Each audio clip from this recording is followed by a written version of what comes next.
All right, are we good? Are we live? I think we are. Hello all and welcome back to the Women's Football Chat Live. Today we've got yet more WSL action as we kick off a doubleheader of Women's Super League football. We start this morning as Liverpool take on Chelsea. A clash over the last few seasons has had quite a dramatic impact on the title race. Will that be the case today? Because a result for Chelsea that isn't positive today could see them slip as far as 3 or 4 points by Manchester City. So, big one today, Harry, for the Blues. As for Liverpool, their first point of the season last weekend. Do you think they can take any momentum from that into today's game? Absolutely. I think that we've said in recent weeks that it definitely has been better from Liverpool. They started the season and they were all over the place, let's be honest. And we all remember that Merseyside derby where they were torn apart by Everton for the majority of that match. But it does feel like over the course of the season, they've got better and better as games have gone by. And last weekend was definitely their best performance of the campaign by a country mile. And it was a really marked improvement from Taylor and the Reds. Very unfortunate to not actually come away with the win in that one. They were, 2-3 minutes away from their first 3 points. So they'll be disappointed in that. But as you say, it's a point on the board at the very least. And they need to use that. And they need to bring that standard that they played at last weekend into this game. You're going up against probably the best side in the league, the reigning champions. You've got to deliver a performance of a very high bar. And as you say, I think history, Liverpool have done well to take the game to Chelsea and be aggressive. That 4-3 a couple of seasons ago, where when Liverpool hosted it, that was an absolute cracker back when Chelsea were under Emma Hayes. But Liverpool need that level of performance to take the game to Chelsea today and try and cause the Blues problems. It's going to be difficult, but I mean, to take your first win of the season against the reigning champions would be one hell of a statement. Well, yeah, absolutely. And for Liverpool this season, despite some results, I mean, you mentioned the Everton there, but outside of that, they've not really been on the end of any big defeats, and their record against top sides in the league isn't too bad. A 2-0 loss to Manchester United, albeit they were helped out by the Lino ruling Turland off about 50 times in that game. Only 2-1 to Manchester City at home, a game they arguably deserved to win. And I thought, Taylor against his former side, that was probably their best showing of the season. Tottenham only a 2-1 loss, and when you consider the form that Tottenham have been in, then I think it's been a really strong start to the season. I don't think it's been as bad a start to the season for Liverpool as it looks on paper. I think the performance level is there. This is the distinction we've always made when talking about Liverpool and West Ham, the comparison of those two sides. Before last weekend, they were both pointless. This weekend, they're now coming into it both on a point each. But the main difference is that I look at that Liverpool side and the performances they put up the season and see hope, whereas West Ham have been extremely fortunate at times this season. So, I mean, even in the points they've taken, Liverpool taking a point against a Brighton side who are very difficult to beat on their day.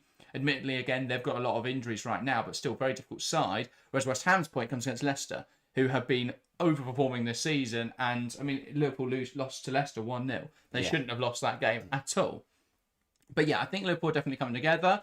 The fact that their attackers have looked better in recent weeks is a huge improvement. We saw Enderby missing a lot of chances up front, but she's now on the left wing. And I think with less responsibility in that role, she's looked better. Beta Olsen through the middle, they've looked really strong. As for Chelsea, I think it's going to be interesting how they perform today. Last weekend didn't go how they would have wanted it against Arsenal, but a 6-0 win in the week was a much better showing. But again, I think that Arsenal game has been misrepresented by a lot of the media because for large parts of that game, Chelsea played quite well. They did play quite well. I think that it was one of those that it looked really good for Chelsea at points. It looked really bad for Chelsea at points. But as you say, I don't think that it will be disappointing, but I don't think they'll be worried about it too much. At the end of the day, they're still unbeaten in the league and they're still above Arsenal. And it wasn't a bad result. If they'd lost that game with Man City, now we know how good Man City have done in the Manchester derby. They'd be pretty far clear. But yeah, Chelsea, I don't think they'll be too disappointed with drawing that game. But they'll want to kick on, get back to winning ways in the league. It was very impressive in the midweek. They just got to keep the unbeaten run going and got to keep the pressure on to Manchester City, which is a weird statement because usually we're sat here saying that teams need to keep the pressure on Chelsea. They have to stick with them. They have to go far. But instead, at this point in the season, it's Chelsea being the ones that are doing the chasing. So yeah, it's important after a big win for City in the Manchester derby yesterday that Chelsea get the 3 points today, get the job done and make sure that they keep that gap as close as possible as we kind of enter what we usually consider to be the crunch time of the season as we head towards the winter break. Only a couple of games remaining. You want to be leading the league going into that winter break. So it's very important that Chelsea keep the pressure on and try and close that gap to City as quickly as possible. Yeah, absolutely. Let's take a look then at the lineups going into today's game. We will start with Liverpool as we are at the St Helens Stadium in Merseyside. We'll start with the hosts. It's a 4-2-3-1 for Liverpool. Only a handful of changes. I believe only one change from their side last weekend. In goal, Faye Kirby keeps her spot after a much better showing in that Brighton match. In the back four, Fisk returns to right back with Gemma Evans coming back into the side to play centre back alongside Clark. Woodham is then in at left back. In the midfield pivot, it's Sam Kerr alongside Fuka Nagano with Kapox playing that 10 role position. We haven't seen her in much, but she was excellent last weekend. On one wing, it's Enderby. On the other wing, it is Holland. And leading the line, it's Beta Olsen. So Liverpool sticking with what worked last week in attack, but slight switch in defence. Are you surprised to see Gemma Evans back in the side and Risa Shimizu not even named in the squad? Yeah, I can only think that there would be an error there because for the majority of the side, it's exactly what we expected.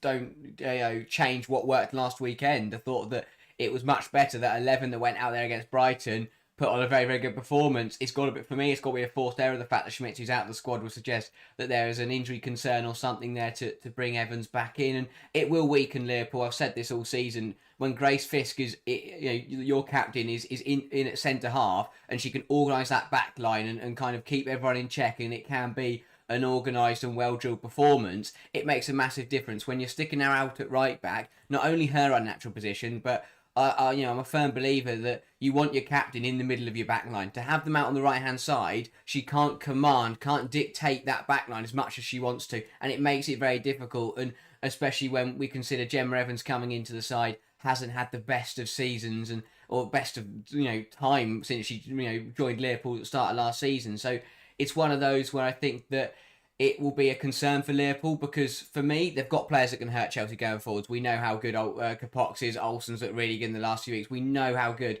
that Liverpool front line can be. But their big concern will be if that Chelsea front line, which we know is formidable, if they can put that Liverpool back line under pressure, are they going to falter this afternoon, or are they going to manage to put up a steely resolve and hold on well there? It's going to be interesting to see. But yeah, I think it definitely it's a weaker Liverpool backline, and if Chelsea put it to the test today, then the Blues could find a couple of goals. Absolutely. As for the visitors, then Chelsea opting for a 4-2-3-1 in today's game. In goal, Hannah Hampton out injured, it likely until the new year. Could be a big concern for Chelsea, but Livia Payne into the side, and a big chance for her to step up into that role. In the back four, it's Carpenter, Bjorn, Bright and Neve Charles. In the midfield, then a pivot of Walsh and Cuthbert with Captine playing in the 10. On one wing, it's Joanna Ritz-Carnreid. On the other, Alyssa Thompson, goal scorer last time out against Arsenal. And leading the line, it's Kat Macario. Very similar side to the one that faced Arsenal then. Is that a surprise for you, or do you think that makes sense? I think, it's interesting to see Noah Gabeeva-Jones in the side today. Obviously, she has had some injury concerns recently, but was cleared fit to play today. So does that attack make sense to you, or are you a little surprised? No, I think it makes sense. As you say, Beaver-Jones is back on the bench, which is encouraging for Chelsea, saying she missed the last couple of weeks, or missed all the games since the international break. I think that with the way the rotation works, it makes sense to go back to the 11 that started last weekend. Also, we saw in the midweek the likes of Sam Kerr coming to the 11. So yeah, it's expected that we see the returning front three. I thought that Macario, Thompson and Carnreid all did well against Arsenal, and again, they'll be hoping to cause Liverpool some issues. I think that Thompson especially was absolutely magic in that game at the Emirates, and if Chelsea can get her with the ball running at that Liverpool back line, then it's going to cause some problems. But I think, again, it's a really strong Chelsea side. I think the rotation is strong. It's exactly what we expect for Chelsea. They're going to rotate, keep players fit, and manage those minutes. But with the squad depth, whatever 11 they put out there, it's going to look strong, especially in these kind of games against a Liverpool side that have struggled this season. So yeah, it's a good Chelsea side. I think that, again, Macario's looked really good in the last couple of weeks. Thompson really looks like she's starting to settle in. If Carnreid can find a bit of form as well, and that front three looks deadly, and the rest of the team behind that is kind of as expected. With Bronze obviously rotating in with Carpenter, I think that it makes sense to bring Carpenter in. I think Lucy Bronze struggled massively against Arsenal, looked better in the midweek at centre half, but again, be good to give her a rest, saying she's played back-to-back games. So yeah, I think it's really well managed by Bon Pastor. It's a really strong 11, and I'd expect them to cause Liverpool a lot of issues today. Yeah, I think it's one of those as well where Chelsea will be hoping to be in a comfortable position And then looking at bringing Lauren James into the side, we saw her get a cameo in the week, but they'll be hoping that she can get a few more minutes today. Naomi Gurma, another one who's returning from injury. I'm a little surprised that I thought this could have been a game that you throw Gurma into and trust that she'll do okay, but I think Chelsea will want to be comfortable and then look to make that change. But, I have to say I'm a little surprised that Chelsea haven't just taken that gamble on Gurma today, especially with Barcelona coming up on Thursday. That's a game you'd expect Millie Bright to start in, so it's an interesting one for me. Perhaps that points towards Bright not starting, but I would be surprised. And then, among substitutes, no Sam Kerr. Again, does that point towards her inclusion in the Barcelona game? But we'll be interested to see what Chelsea do today. We'll get into predictions shortly, but firstly, welcome Ryzen to the stream. So it should be a good game. Morning, boys. Morning, Ryzen. Welcome to the show. HB says this will be a big Chelsea win. Fair enough. Rick was saying, why captain though? Liverpool play aggressively in the midfield, same as Villa, where she couldn't cope and was hooked. I think captain today, I think you make an interesting point, because you'd be thinking about, captain's great against low blocks and sides that like to play deep. So I think about her best performances this season, and I think about the Manchester United game where she was able to operate well in those pockets. And because United was so deep, there's a lot of space on the edge of the box and in lots of different areas around the penalty area where she could operate in. In today's game, if Liverpool are going to be deeper, I think she will be great. It'll be interesting to see if Liverpool are slightly higher up the pitch, because I think if they are, she doesn't offer as much when the game is very transitional. Yeah. So that will be interesting to see today. I think Liverpool will defend quite deep at times, where the captain can have that impact. As you say, though, I think Liverpool are quite aggressive in midfield, but equally, I think having Kapox in there, while that worked brilliantly against a Brighton midfield, Brighton play with a midfield too, and it's quite easy to overrun that with three players. And so I think coming into this game, when you're up against the Chelsea midfield three, I'm a little surprised they've stuck with that, because I do worry about Kapox being able to get involved defensively. Yeah, I think that it's going to come down to who contributes more defensively, but Capdine or Kapox. Both of them are going to want to be aggressive. I think that Capdine will probably be a little bit deeper than Kapox will be, but as you say, Capdine isn't really that physical, central midfielder that is going to battle. So in terms of that defensive contribution, it shouldn't make much of a difference. So at times it will look more like the Liverpool pivot versus the Chelsea pivot. It'll be interesting to see. I think if it was the usual Liverpool midfield, if it was Herbinger in there, if she was fit, then yeah, I think I'd have some concerns about Chelsea getting overran today. But it'll be interesting to see, because Kapox did do well to drop relatively deep to pick up the ball and then burst away against Brighton. That probably won't be as achievable at Chelsea. I don't think Chelsea are going to allow her to come, to drop deep and then run up the pitch 20 yards without being challenged for it. So yeah, it'll be interesting to see how it does work, whether Kapox will actually end up sitting too deep and then actually not being able to impact the game going forwards. It'll be interesting to see. But I think that Liverpool's biggest weapon is that midfield. They've always looked strong. I think Nagano is a consistently good player. Sam Kerr's looked brilliant since she came in. It will be interesting to see how that does play out, because I think it is a very good midfield setup. But maybe, as you say, it might be a little aggressive against a side like Chelsea. But sometimes we've seen this season, you mentioned the Villa there, if you take the game to Chelsea, you can catch them out sometimes and actually end up being more competitive. So it'll be interesting to see if Liverpool back themselves today.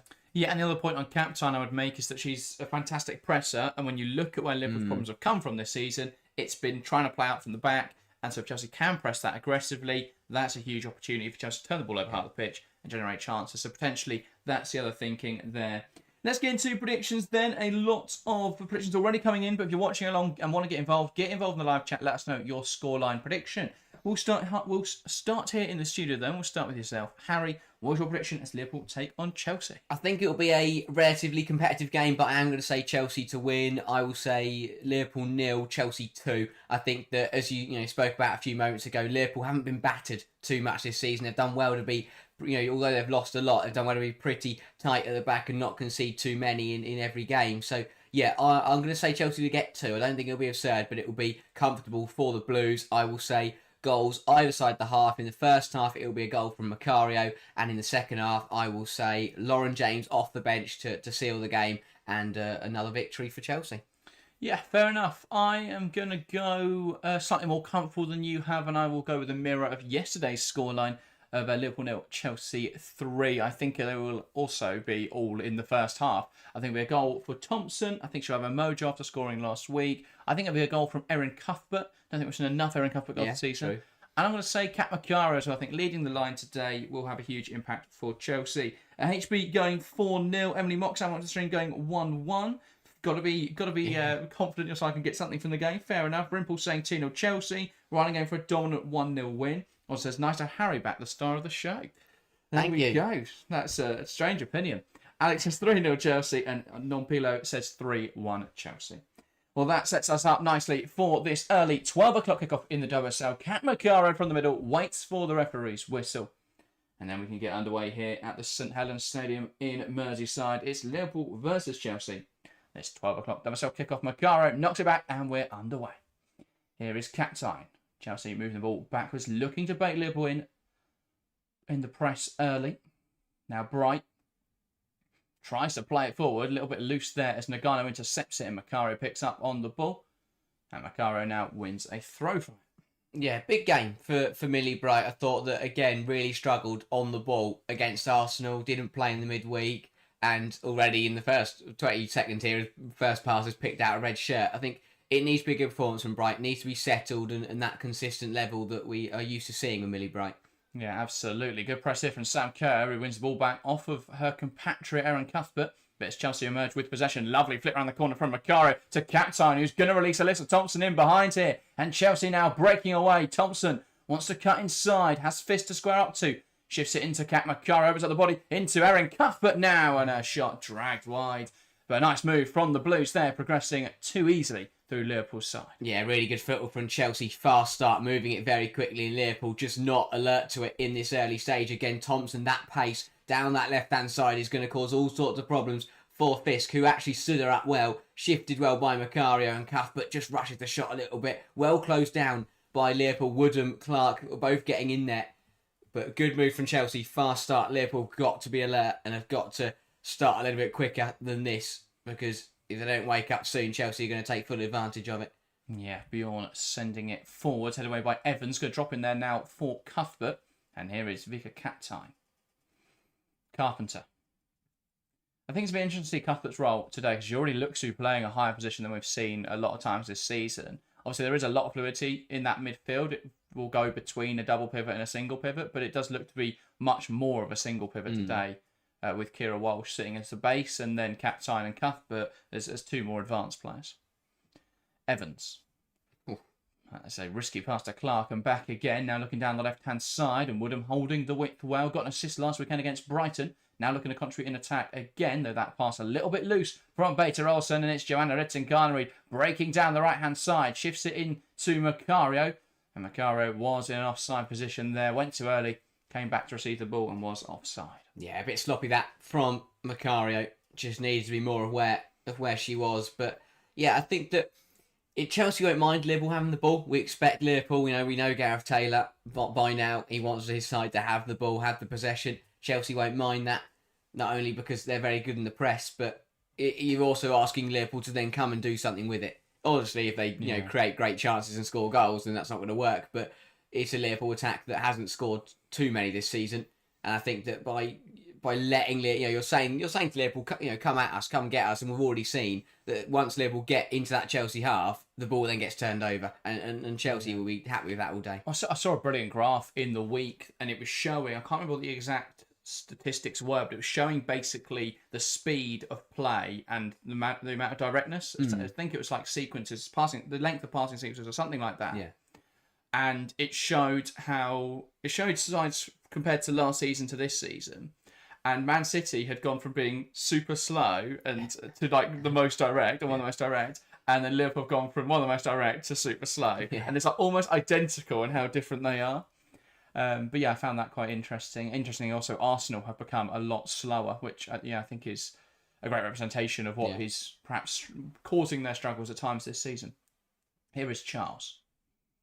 Now Bright. And back to Peng. And of course, you can play slow football and look to draw teams in, but you've got to be very good at playing out through the press. Bright tries to play forwards, dispossessed too easily by Nagano, and she'll slip Olsen in behind here. Peng off her line well, and that a good claim. But again, Millie Bright with a fairly aimless pass forwards, and Chelsea giving away possession. Yeah, again, just tries to get a bit directed there, Bright. Once again, tries to get the ball moving. And it's the second time she's picked out Fuka Nagano in there. But Peng does well to get off her line quickly. And it's Liverpool return the ball over half the pitch again. This time it was Cuthbert, I believe, that was dispossessed. Clark. Oh, the ball across now into Kirby. And this is the real test area for Liverpool. How can they deal with playing out of the back under that Chelsea press? I thought that although it was better from the back line and better from Kirby against Brighton, they still got away with a couple in there. Lovely exchange there between Cuthbert and Charles. Charles now looking to take it past Jenna Clark. Clark, though, stands her up well and wins the ball back. And Liverpool looking to build out to the left-hand side. Here is Evans. Opens up the body. Wide into Woodham, who's looking to go down the line. Enderby bounces it back to Kerr. Kerr now looks forward into Olsen. Lovely hold up from the Swede into Enderby. And Olsen now back to Woodham. Olsen's been a real breath of fresh air in this Liverpool side. Bit of a focal point up there, someone to aim for. But she can kind of do it all. Very good at hold up, but also very quick in behind. Chelsea caught out here, trying to play out from the back again. That, though, not a great pass from Mia Enderby, and if Charles clears it away, albeit that going out for a Liverpool throw-in, I think it may have gone for a corner, though. Yeah, again, good work between Olsen and Enderby. And Enderby does everything right here, drives the ball inside, has the space to use, but the pass to Kapox is just a bit rushed and overhit. Either that's got to go into... You're not going to get Kapox in behind there, so either got to go into her feet or you've got to go all the way across into Holland on the far side. But a good start from Liverpool. They're getting on the ball. They look comfortable in this game and they're just keeping Chelsea at bay so far. And it is indeed a Liverpool corner. Really unnecessary. I don't think Charles needs to clear that as aggressively as she did. Definitely not out for a corner. No, definitely not. Still could have cleared it forwards. Even sideways would have been better, though. But yeah, corner out for Liverpool. Puts in towards the near post. Headed away by Bright. Bit of a mess in there. Carnreid hooks it away. And now Clark reversing it over her shoulder. Bright touches it out of play. Just struggling a little bit in the early stages here, Millie Bright Risings. Do you think this is Bright's last season with us? I think it should be. I think what we're watching this season is a player who can still contribute, but I think is past her best. And I think if she was to start, if we're thinking, Chelsea can compete for the Champions League this season, she can't be starting the latter stages. And that's something that I think needs to be addressed throughout this season. Liverpool turn the ball over, heart of the pitch, ball inside one, back by Millie Bright, and now into Macaro. I think there needs to be less reliance on her at least. When you look at the options, more faith needs to be put into Fiona Berman because I've said nothing to suggest she couldn't play the big matches. Yeah. Or, I think from what we've seen this season, she is incredibly capable. I don't think, she's barely put a foot wrong and then hasn't really been given enough opportunities for me. Yeah. Obviously, Naomi Gurman's a bit of a different situation because she's been out injured. I think the best centre-back partnership for Chelsea is probably... The problem is you've got... I think Bjorn can play left centre-half fine. As can Gurma, probably. But you want someone who's a little bit more comfortable there. Which is, I think, why there is that reliance on Bry at the moment, because she's played left centre-half a lot. Nice pass inside from Thompson. Chelsea now looking to switch from left to right. Captain driving it forwards. Options both sides. Managed to pick out Alyssa Thompson in behind. And here comes Chelsea. Thompson squares up to Nagano. Cuts inside. Takes aim. And that is a great strike from Alyssa Thompson. And I said it at the top of the show when doing our predictions. Thompson last week a goal against Arsenal. And this week has that confidence. Cuts inside. And dispatches excellently of that effort. Liverpool 0, Chelsea 1. Again, really good move from Chelsea. It's great football down the left-hand side, and it comes from Thompson laying it into Capdine, and it just catches Liverpool out, and then suddenly they're running back on their heels, and what this does is it catches them all out of position. Rather than running at fist, Thompson's running at Nagano, who just doesn't deal with her, lets her cut inside, and when you let Alyssa Thompson cut inside on that right foot, there usually is only one outcome, and the ball finds the back of the net. Brilliant from Thompson. Cuts inside. Nagano just can't stick with her, can't get the block in. But really good football from Capdine, bringing it forwards. And yeah, the ball to Thompson is superb, but all round superb from Chelsea. Just caught Liverpool out, caught people out of position, and taking full advantage. And there's a little bit of doubt on Alyssa Thompson after the first few games in blue. A slow start to life at Chelsea, but 2 goals in her last 2. And I think the doubters are a little quieter now. You don't save those. You really don't. But that's exactly what Chelsea need to do. That's why I feel like letting Liverpool come onto you and then going at them, because there you've caught them out of position, and Fuga Nagano was very vulnerable. She dropped into right back to Cara for Fisk, who had gone up, and it just left them a little bit shaky. Because does Fisk deal with Thompson there potentially? Well, these are the games. I think Shimizu probably does a better job. I'd argue. True. Yeah. Again, though, we don't know if that one is forced for injury. It's interesting she's not even in the squad today. But I think these are the games where Thompson thrives, where she's up against high lines, and where that is beneficial is that there is space for her to drive into. That is where her greatest strength is, being able to drive forwards with the ball. And I think if you look at the Arsenal game, and while Arsenal's line wasn't particularly high, and that wasn't where she was finding the space, she was able to drop in, and because Arsenal had such a gap between midfield and defence, she could run in that space instead. Yeah. Because Arsenal haven't got any defensive midfielders for some reason. And yeah, I think Thompson, as we see there, when you get her in behind, that is where she'll be threatening. You look through her goal catalogue in the NWSL, that's where she was dangerous. It doesn't happen as much in the WSL because there are more teams that like to play a low block, but yeah, it just shows against those top sides, Thompson can be incredibly threatening. Rosen says she's visionary in aerial fantasy too. That is outrageous. I guess the problem with Chelsea attackers is that there's so much rotation. Yeah. So you can't really pick them in fantasy. I mean, I've got Cuthbert just because I know she's going to play. I'll totally go for Walsh. Full pass into Park as well on the half turn. One back in there though by Kira Walsh. And now Bjorn. I think the thing with Thompson as well, especially for that goal, was that she plays the pass on the captain, and then she gets it. Yeah, it's exactly what you say. She bursts that running behind, but when she actually receives the ball, she's nearly by the byline, and it's that ability then come from the byline and to come back on her right foot all the way to the edge of the area to then curl it into the top corner. It's absolutely brilliant. It's so dangerous because most wingers, I mean, you see it, quite a few wingers, they're great at that in behind. And they get to the byline, and then they just cross it in, and it gets blocked, or it goes. But the fact that she can get to that she makes that running behind, gets to the byline, and then she could cross it in, but she can just dance her way inside and find the top corner is absolutely brilliant. And again, I think that it's another tool that Chelsea have got. We're now starting to see that a £1 million player kind of level from Thompson, and it's scary for the rest of the league, to be honest. Yeah, Charles. Back inside, it's a little bit loose in there. And it's Sam Kerr who comes away with the ball and gets a shot away. But Livia Peng with no problem claiming that one. Yeah, I don't think Liverpool should let that rock their rhythm. And I don't think they have. They've bounced back really well because they've played well. First 12 minutes here, Liverpool have put in a really good performance. There's not much they could have done about the goal. Nagano could have been a bit tighter to Thompson. But apart from that, you don't stop. You don't save those. So, I don't think Liverpool have done too much wrong in this game, to be honest. They've come forward. They've had shots on goal. They've caught Chelsea high up the pitch. So I think Taylor will be happy with the start, even though they've conceded. Good win there from Cuthbert. Makara can't quite poke the ball forward. It's going to drop to Carpenter, who does win it despite being under pressure. And the ref, I thought he was going to stop the game there, but Chelsea play on. Here's Walsh. Knocks it in behind. Woodham heads it away from Carneries. And now end of it. And it goes back to Kirby. Clearance doesn't have a load of distance on it, and Carnery brings it down well. Captain shields the ball from Kerr. Here's Macaro. Good hold up, but there's too many bodies in there and no space to turn. As Master, we know why Sam Kerr isn't on the bench because she's playing for Liverpool. No, Sam Kerr for Chelsea not involved today. Likely because she started away in Austria on Wednesday, and then is going to play on Tuesday. And then he's going to probably play Barcelona, we would assume, or at least be on the bench for that one. So it makes sense. And the first goal in the game between Aston Villa and London City Lionesses. Thanks to those in chat for updating us. It's Aston Villa 0, London City 1. A goal from Saki Kumagai, apparently a scrappy goal from a corner.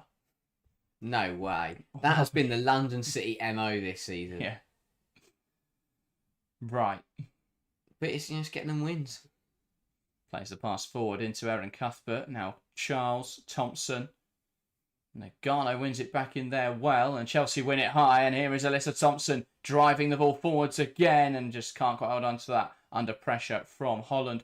Referee seems happy to let this game run. There's a few challenges where you go, maybe that's going to be given as a free kick, but ref seems to be content to let this game run. Yeah, he hasn't given a single free kick yet. I thought that, but equally it works out because there, for example, I thought Cuthbert found Nagano initially, and then Thompson was potentially dragged down, potentially slipped over. So yeah, it's one of those where if you don't, sometimes they do just even themselves out if you let it run.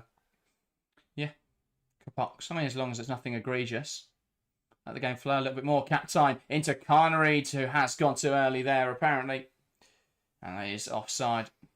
Yeah, again, it's good organisation from Liverpool there, but I think they have got away with one. This is what I mean about Fisk playing as that right back, because there, everybody has jumped up, apart from Clark. And the fact that Carnereed is still ahead of Clark is a little bit fortunate there, because and that's what I mean. If you've got Grace Fisher captain in the middle of that back line, it's a lot easier to get everyone to be as one.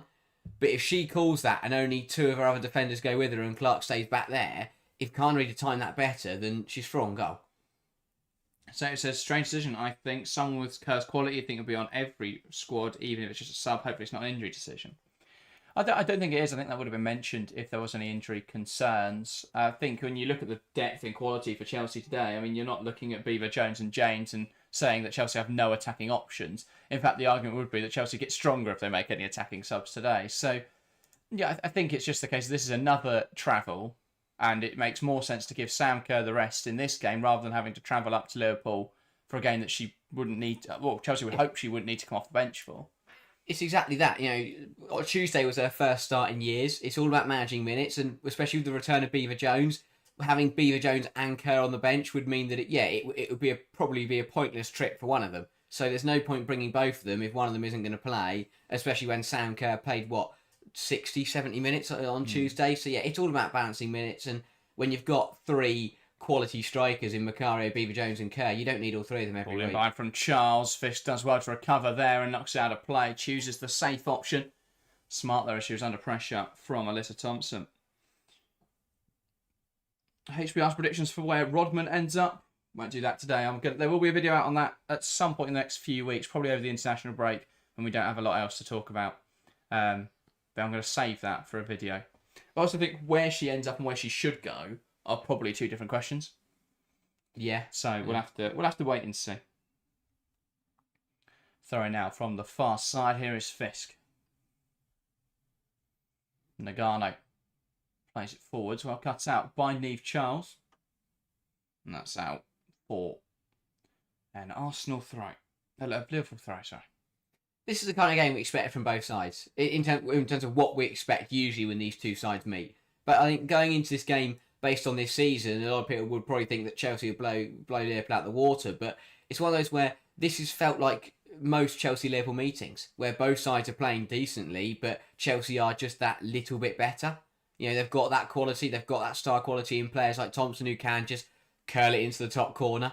So yeah, so it's one of those where it's been a good game. I thought both sides have played well. Liverpool will be pretty content with the performance, and Chelsea will be happy that they're winning, but they'll also understand that they're in a bit of a game here. Yeah, ball down the line, held up by Cornelia Kapox. And a good win in there. I'm not sure who that came off, but the liner decides that is a Chelsea throw. And so Charles now looking to go down the line. Plays it in short to Walsh. Back to Charles. Plays it through into Captine. Back to Walsh. Who can now lift it over the top. Was looking for Thompson. Gets it slightly too close to Clark though. Captine wins the header. And Thompson, quite a clear push. And the referee does give a free kick there against Grace Fisk. Pushing Thompson to the ground. Yeah, sometimes it's the only way to stop players like Alyssa Thompson. If they're on the floor, they can't run past you. But again, watching this goal back, Thompson times the run well. Yeah, it's definitely close, isn't it? But I think she's being ruled on by both Woodham and Nagano. Yeah. That's the thing. I think with Nagano it looks close, but Woodham probably is playing her on there. But it's a great finish. Nagano should do better. Really should do better. You know what Thompson's going to do. You know how dangerous she is when she cuts in. Got to do better to not allow her to just walk inside like that. Woodham now wide into Enderby, wants to take on Carpenter.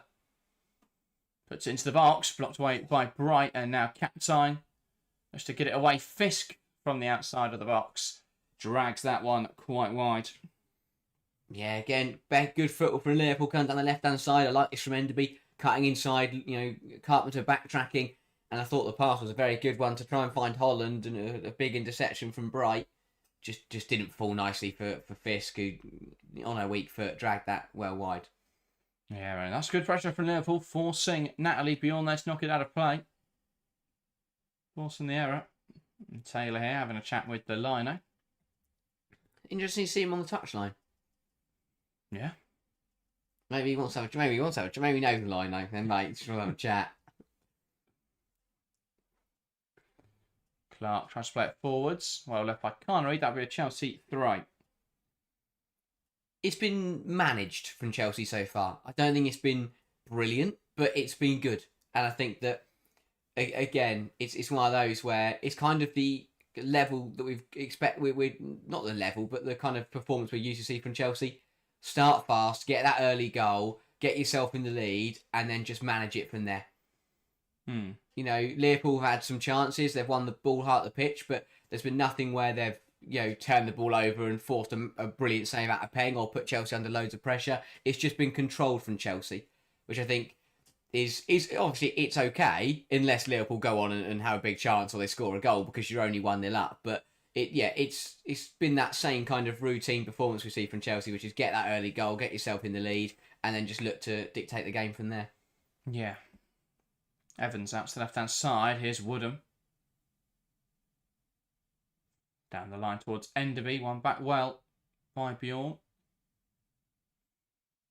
Now it drops in there and there is a foul given away of Liverpool. So 2 fouls given away in the space of 30 seconds there by Natalie Bjorn.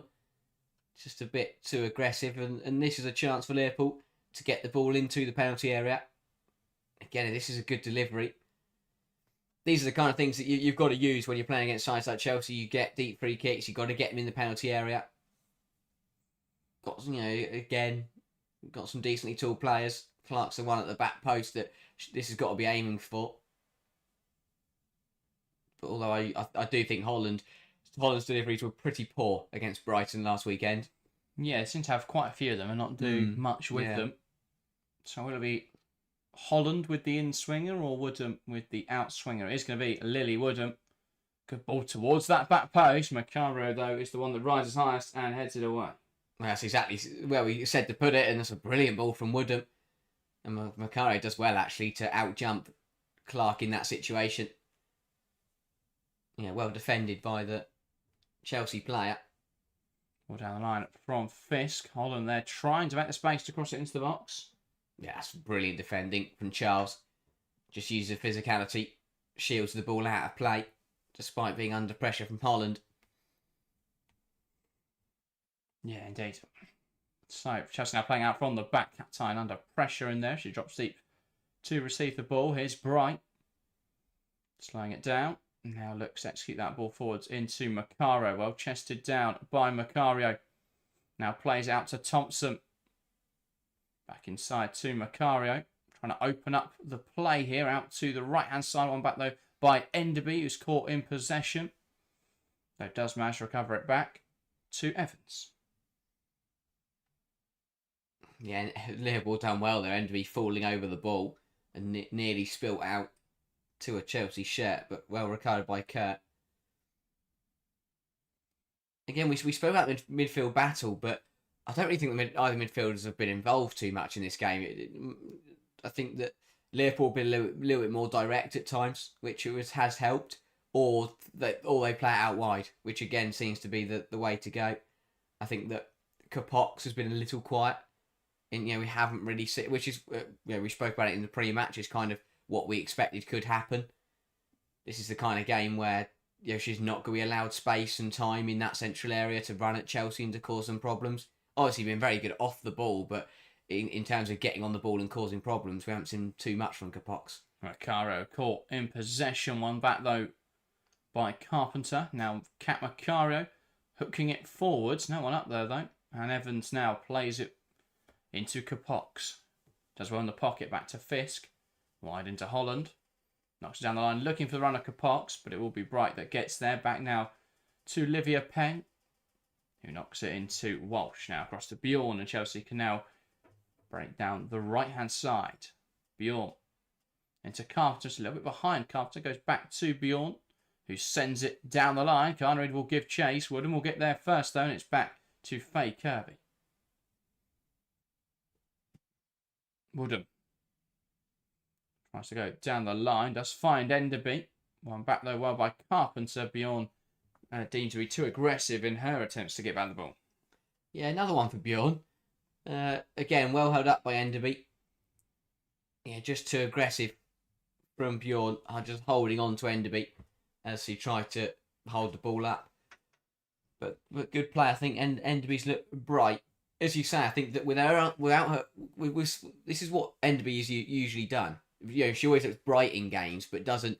That end product isn't there. Which when she usually plays up front, it doesn't. Obviously, that's a big negative. But out on this left hand side, she can look sharp, she can look bright, and that still has a positive impact on the game, and it doesn't hurt Liverpool. Evans. That's one back by Cuthbert. Now Carnereid. Walsh pokes it through for Aaron Cuthbert. Chelsea breaking into the penalty area. Cuts it back. Nagano on hand, though, to turn it over. And now Liverpool looking to play forwards. Woodham in towards Olsen. One back well by Bright. Now Bjorn back to Millie Bright. He's looking for that forward pass. Carpenter. Bright. Now looks to switch the play. That's a great knock if Thompson can keep this alive, and she can. Thompson squares up to Fisk. Back now to Charles. Thompson plays it inside to Captain. Receives it well. Back to Charles. Tries to play it forward. Cut out by Fisk. That's out for a Chelsea throw. Again, great switch from Bright. Picks out that runner Thompson. And she was away. Well dealt with by Fisk this time. But it's the outlet. It's where all the danger is for Chelsea. Been in there from Cornelia Capox. And now out to the left-hand side. Here's Enderby. Knocks it down the line. Looking for the run of Lily Woodham, who cuts into the box. That low blocked well by Bjorn. Walsh. Now Carpenter. Plays it inside to Erin Cuthbert. And now back to Carpenter. Plays it forward into Macaro. Great hold up by Macaro. Evans all over the back of her.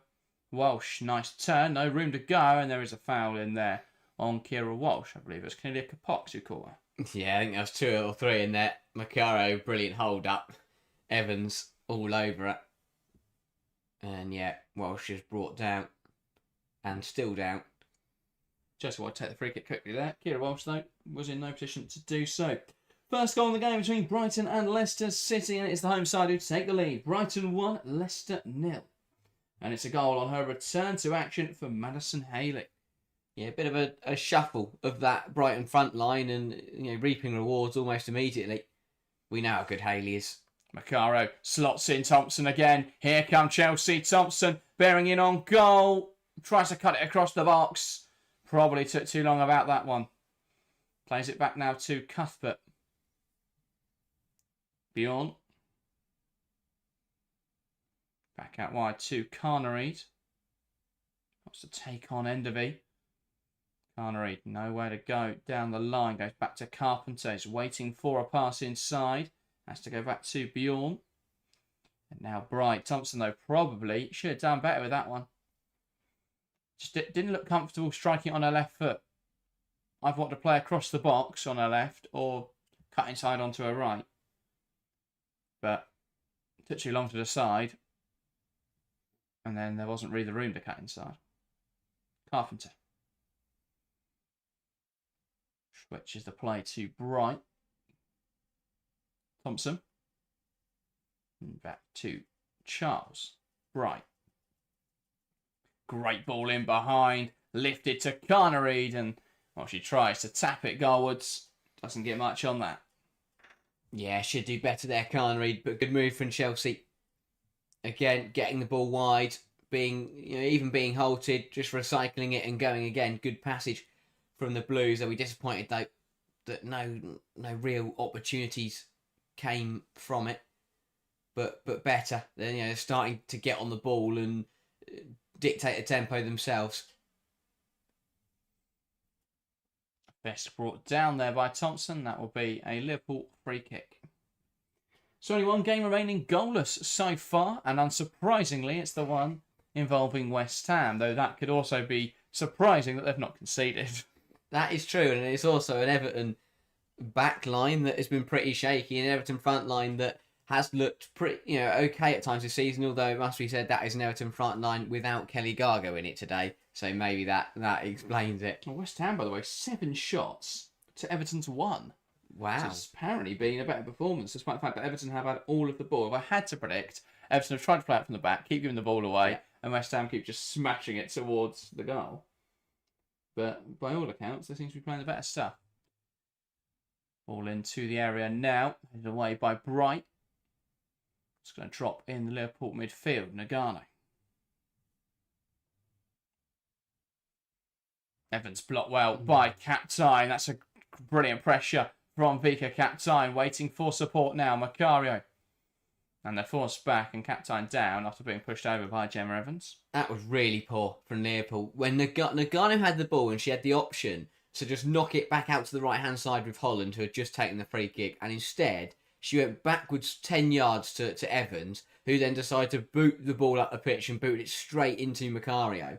And Liverpool just got to be careful with things like that, because if that move had ended up in a Chelsea goal, that would have been a really poor way to concede on the break by just making really silly decisions and getting caught out for your own accord. To Pucks. Pokes it back now to Fisk, who plays it down the line, and Bright across quickly to pick up the ball. Strong in there from Bright. It's a little bit messy though. And she's given away possession. Liverpool can drive forwards. Walsh can dispossess there, but the pass misplaced from Fisk falls to Carpenter. Yeah, I think messy is the right word to sum up Millie Bright's last few performances. Really, I think that some of it's been good, some of it's been bad, but overall it has just been messy. Everything she does just doesn't seem to be convincing or clear cut. Turning the ball over isn't a nice, clean interception. It's falling over 3 people and bundling your way through. Shams says, are you doing the North London Derby later? Yeah, we are. Welcome to the stream, Shams. We'll be live for the North London Derby, the last game of this WSL game week. And, of course, a 2-week break after this for the Women's Super League. So we have another League Cup weekend and international break combo. Yes. Walsh gives it to Cuthbert. Charles knocks it down the line, and here's Alyssa Thompson, who wants to take on Fisk, shifts it inside. Here's Vika Captain across to Carnery, cut out well, and now Liverpool look to play it forwards. Great drive here down the left-hand side. Slips in Beta Olsen, who's in a foot race with Millie Bright, and she gets away from her. Olsen into score, and Liverpool level things up here at St Helens. Chelsea undone on the break, and Liverpool find an equaliser. Great break down the left-hand side. Beta Olsen in behind. Bright was never going to keep up with her, and she slotted it past Livia Peng. Liverpool 1, Chelsea 1. The perfect breakaway from the Reds, and again it all comes down to decision making on the edge of Liverpool's penalty area. Wires Captain tried to shift that to Carnery. Bjorn gets a bit unlucky with the interception, but once Beta Olsen's way, Millie Bright looks like she's running through quicksand. It's a really good finish from the Liverpool forward, who makes it 3 goals from 4 shots in the WSL. Talk about being clinical. But Chelsea punished decision making in the Liverpool half, gets pounced on, and Olsen, who has had a really good start to life in a Liverpool shirt, continues that good form. Nothing Penn can do. Left stranded, but a really good strike by the Liverpool forward, and Chelsea, for what has been a really good 5-10 minutes, they'd had 75% of the ball since the 25th minute, but it's Liverpool who find the equaliser. Yeah, interesting. I think obviously a lot of the blame will go on Vika Captain there. I think it's structural problems there for Chelsea. I think committing too many players forward with Cuthbert and Captain both quite aggressive today. Carpenter there with the decision making to push really aggressively high up the pitch. Just left Chelsea a little bit open. And yeah, too easy for Liverpool there to execute the transition. As you say, there's a little bit of fortune. Bjorn not winning the ball back was unlucky. And once they were able to slip that ball in behind, I mean, Millie Bright had no hope up against Fader Olsen. It's like watching an F1 car against a road car. Yeah, it just shows you've got to be careful in football. As you say, it was very aggressive from Chelsea, and it works if you get the pass right. But if you don't, you get punished. And even then, when they turned it over, if Bjorn has stepped up there to make the interception, that Chelsea, the rest of that Chelsea team shouldn't just be flat. Millie Bright has got to drop off and anticipate what's going to happen there.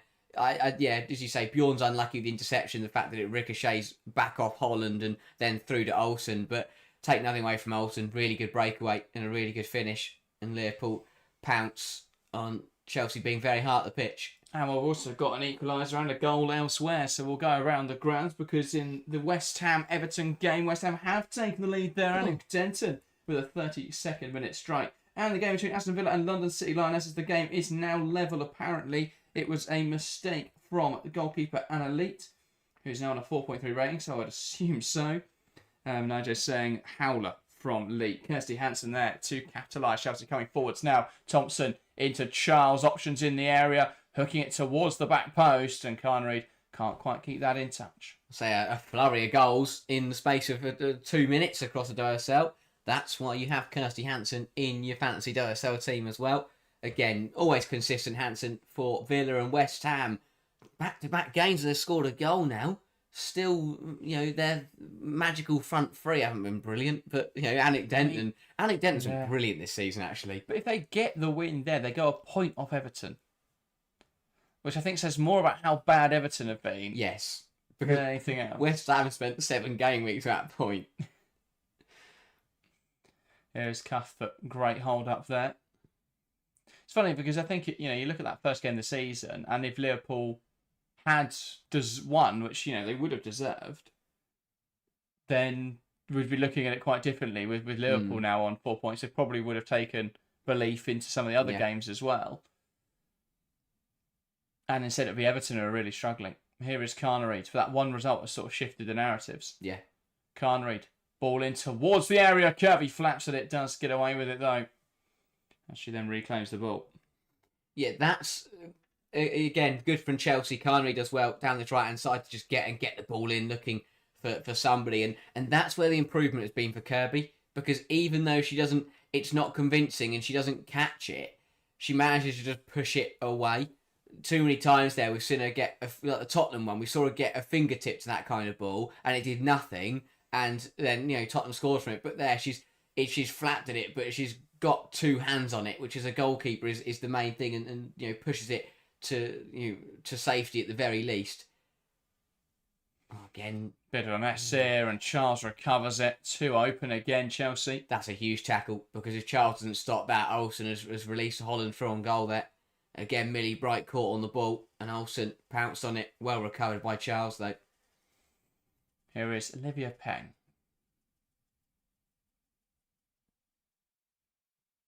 It almost feels like a bit of underestimation from Chelsea and Bonpastor about today.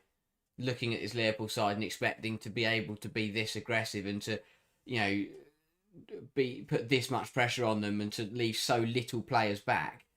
It was always going to be risky. And it does surprise me. Which, I would look at that Liverpool front four and go, we've got to be careful here that they don't catch us out. Yeah. And that's exactly what they've gone and done.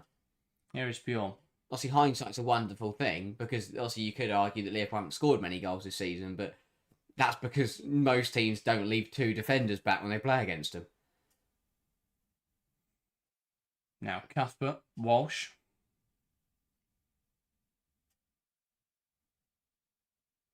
Plays it forwards. It's cut out really well by Sam Kerr. And now Captain into Carnery. Does well to keep it in play. Apparently not. According to the assistant referee, I'm not sure how. But there we go. It's incredible goals shift momentum, because before that, in the opening stages, it was pretty even. Then we had that 5-10 minute spell in the middle of the game where Chelsea had all of the ball and were in control of it. Liverpool then score a goal on the break, and suddenly Chelsea just look a little bit not lost, but just lost their way a little bit. And Liverpool seem to be right back up for this. Well, yeah, Liverpool's pressing's definitely become a lot more aggressive and making it more difficult for. I think that could benefit Chelsea though, as long as they don't make mistakes. Yeah, that will open up gaps to play through. But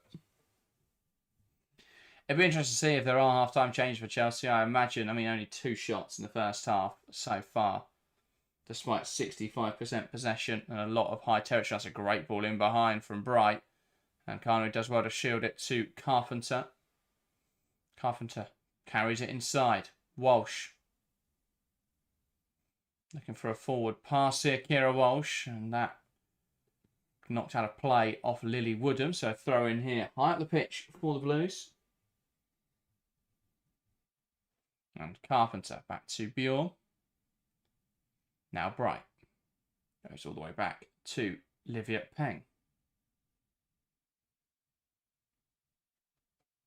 Ball forwards in behind. Captain's timed it well. She's in here for Chelsea. Decides to square it. Probably should have gone for goal herself. Wins it high. Here's Carnered on the edge. Tries to open up space for the shot. It's blocked to Macario. Should score. How is that not on target from Kat Macario? Great opportunity there for the Blues. Going, begging. And I'd like to see a replay because how on earth does Macario not score here? How have Chelsea not found the back of the net? Captain probably makes the wrong decision to square it to Macario. Does well to recover it. Carnery does well to get the shot off. Blocked by Clark. Falls straight to Macario, who's 8 yards from goal and really should do better. I think it's the nudges. It's the nudge, isn't it, from Nagano that just puts her off. It's brilliantly smart there from Nagano, but Carnery's got to do better. Sorry, Macario's got to do better regardless there. Carnery does really well to keep that move alive. That's poor decision from Captain, and well, still should have been recovered there. Yeah, Liverpool got away with what. Again, it's one of those where Clark Thompson breaking down the left-hand side, and Fist does really well to get back in there. Judges the tackle well. Much better. Thompson was past her there. Much better from Fisk. Exactly what she needs to do. Don't even give Thompson a chance to try and burst past you. Get that tackle in early. Of course, it's risky diving in, but if you back yourself to get it right, like Fist did there, then absolutely jump in and get that ball back. But better from Chelsea. Great try from Carpenter. Cuts inside. Macario. It's blocked again by Nagano. And then Macario bringing her down as she looks to drive away with the ball. Nigel updates us. Is there another goal in West Ham? Everton, it's West Ham 2, Everton 0. Amber Tisiak with a goal from a corner. And once again, Everton failing to deal with set pieces. That's a big lead for West Ham. Oh, yeah. Everton are smack in trouble now. Got to be careful that game doesn't get out of hand. But better from Chelsea. Good reaction. Last few minutes was in some big chances. Just haven't managed to put the ball in the back of the net. Macario probably should have had at least one today already. Bjorn heads forwards. Nagano wins it backward and trying to burst down the left-hand side. One back well by Chelsea. And now here is Joanna Rittin-Carnery, who wants to take on Evans. Goes outside. Now tries to cut back in. Really good defending from Evans, who just stands her up. And Woodham giving away possession, but it's out of play for a Liverpool throw. Fully expecting to see the JRK chop come out there in full flow, but instead... Evans knew that, though. You look at her body positioning, there was nowhere to chop. Carnery had to go out wide and just run past her because she's a faster player. Yeah. But... just threw it, just kind of poked it, a left foot at it. That's the problem when you're a one-trick pony. Yeah. It's easy to know what you're going to do. It's a brilliant trick, but yeah, if you know what is coming, then you can kind of predict it. It is kind of one of those, sometimes you know it's coming and you still can't stop it, but... I mean, Sandberg struggled in the first half of the United game. Some of the experience of Evans isn't going to let you do that every single time. He's been chopped by Carnery 50 times before. Yeah, has finally learned that. Regularly gets chopped. Back now to Walsh. Walsh has swelled to shield it out. And that is now into Bright. And Chelsea looking to just get this ball forward. A minute and a half left of this first half, plus additional time, though I can't imagine we'll have too much added time. No. Cuthbert outside of the goals, I don't think we've had many stoppages. Yeah, it's been good. It's been quite a flowing game. We didn't have a free kick for 25 minutes, and as you say, no injuries. The ball hasn't been put out of play every 10 seconds. It's been quite a good game. I'm back here in midfield by Kerr, now wide into Enderby. He wants to come inside. Carpenter does well to stand her up. Carnreid comes back to do some defensive work. Lovely give and go between Woodham and Enderby. Not sure why Woodham's then decided to go back on herself and tries to flick in behind. One back by Bjorn. Really good move between Woodham and Enderby, and then Woodham just didn't fancy to give it back to Enderby. And then she held on to it too long and then tried to get it back to Enderby and got it wrong. But again, good move by Liverpool. They're moving the ball really nicely. But also, it's quicker. I think their biggest problem, and what we saw against Brighton, was they had all of the ball, but they moved it too slowly and got caught out. But in this game, Liverpool, that tempo has been so much better. They've just moved that ball a little bit quicker. They're not resting on their laurels at all, yeah, are they? And they've lost it a couple of times because of that, but that's fine because they're losing it in the Chelsea half. They're not losing it on the edge of their own area because they're moving it too slowly. I also think Liverpool's defensive shape has been really good. I mean, often people have suggested Liverpool are a bad pressing side. A minute of additional time in this first half. A lot of suggestion that Liverpool are a bad pressing side this season because they give up a lot of PPDA. I think they're the lowest in the league for PPDA, which is passes per defensive action. So how many passes the opposition make before Liverpool intercept. But I think what they're really good at doing is sitting a little bit deeper and letting teams knock it around the back lows. What they've done really well here is just intervene every time Chelsea have tried to come forwards. They've cut a lot of central passes out. I think they've got a little bit lucky because Carnreid's been in behind, Thompson's been in behind since the early Thompson goal, and they haven't made the most of those chances. But overall, they're quite good at sitting in a mid block. And they don't get baited into the press too easily, which is where Chelsea have the most joy, really, is inviting teams into the press. When you look at that Arsenal game, and the thing they did most effectively was knock the ball around at the back well, invite Arsenal to press aggressively. Admittedly, Arsenal's pressing structure was really poor, and that gave them the opportunity to play through it, but still, they found that joy. Half-time here at St Helens. Chelsea's early goal for Alyssa Thompson cancelled out by the breakaway strike of Beta Olsen. So at the break, it's Liverpool 1, Chelsea 1. And not the result or the first half performance that One Pastor would have wanted. No, not at all. Chelsea won't be happy that they got pegged back in this game. And I think it's a difficult one to work out. I think that I really hope for weeks and weeks, Chelsea fans have complained that it's been too defensive and too, laid back and safe from Bon Pastor. And I really hope that they are watching this game today, because look what happens when Chelsea did go for it, when they did put players high and when they did be aggressive. They got caught out and they equalised. And that is exactly why for the rest of this season, Bon Pastor has played safe, played controlled and played a bit more defensive. Because right now, Chelsea would be leading this game at 1-0. Yes, they might have had a couple less chances, but Chelsea haven't scored those extra chances, so it doesn't matter. So I really hope those people that have complained about Chelsea being too defensive this season have watched this game and are now realising exactly why Chelsea have done it, because they went aggressive, they pushed everybody forwards, and that's allowed Liverpool to hit them on the break, and inevitably we are now going into the break at 1-1. So yeah, it'll be frustrating for Chelsea because it hasn't been as safe and they haven't dictated it in the way they wanted to. And full credit to Liverpool because they've got it spot on today. They're moving the ball really nicely. They're having a lot of the ball. Weirdly, their goal came when Chelsea were having all of the ball, but it just feels like it's going to come down at this point to which side can take their chances, because Chelsea have had a lot more chances, don't get me wrong, but if they don't take them, then Liverpool are going to get opportunities like they did in that first half to find the ball, put the ball in the back of the net. Yeah, I think transitions have been a problem for Chelsea all season, regardless of what shape they've used. But I think what's been quite interesting is that in the early part of the season, we spoke about Chelsea's rest defence as probably being a little bit too conservative with it was a 3-2 shape, so 3 centre-backs and then the 2 defensive midfielders. In today's game, it's been 2-1 in terms of the 2 centre-backs of Brighton, Bjorn, and then both full-backs are pushing up a lot of the time, and there doesn't seem to be an understanding between Charles and Carpenter of like a 1 push, 1 cover system or something like that, which you think would make Chelsea a little bit more secure. I thought when you look at the lineup today, what we saw a lot last season was that Chelsea would have one fullback push forwards, the winger would tuck in, and then they would have, and then one fullback stays deep, and they sort of build that situational back three. A lot of the time, that was Bronze tucking in to allow Baltimore to push on, which makes sense when you've got Carnreed.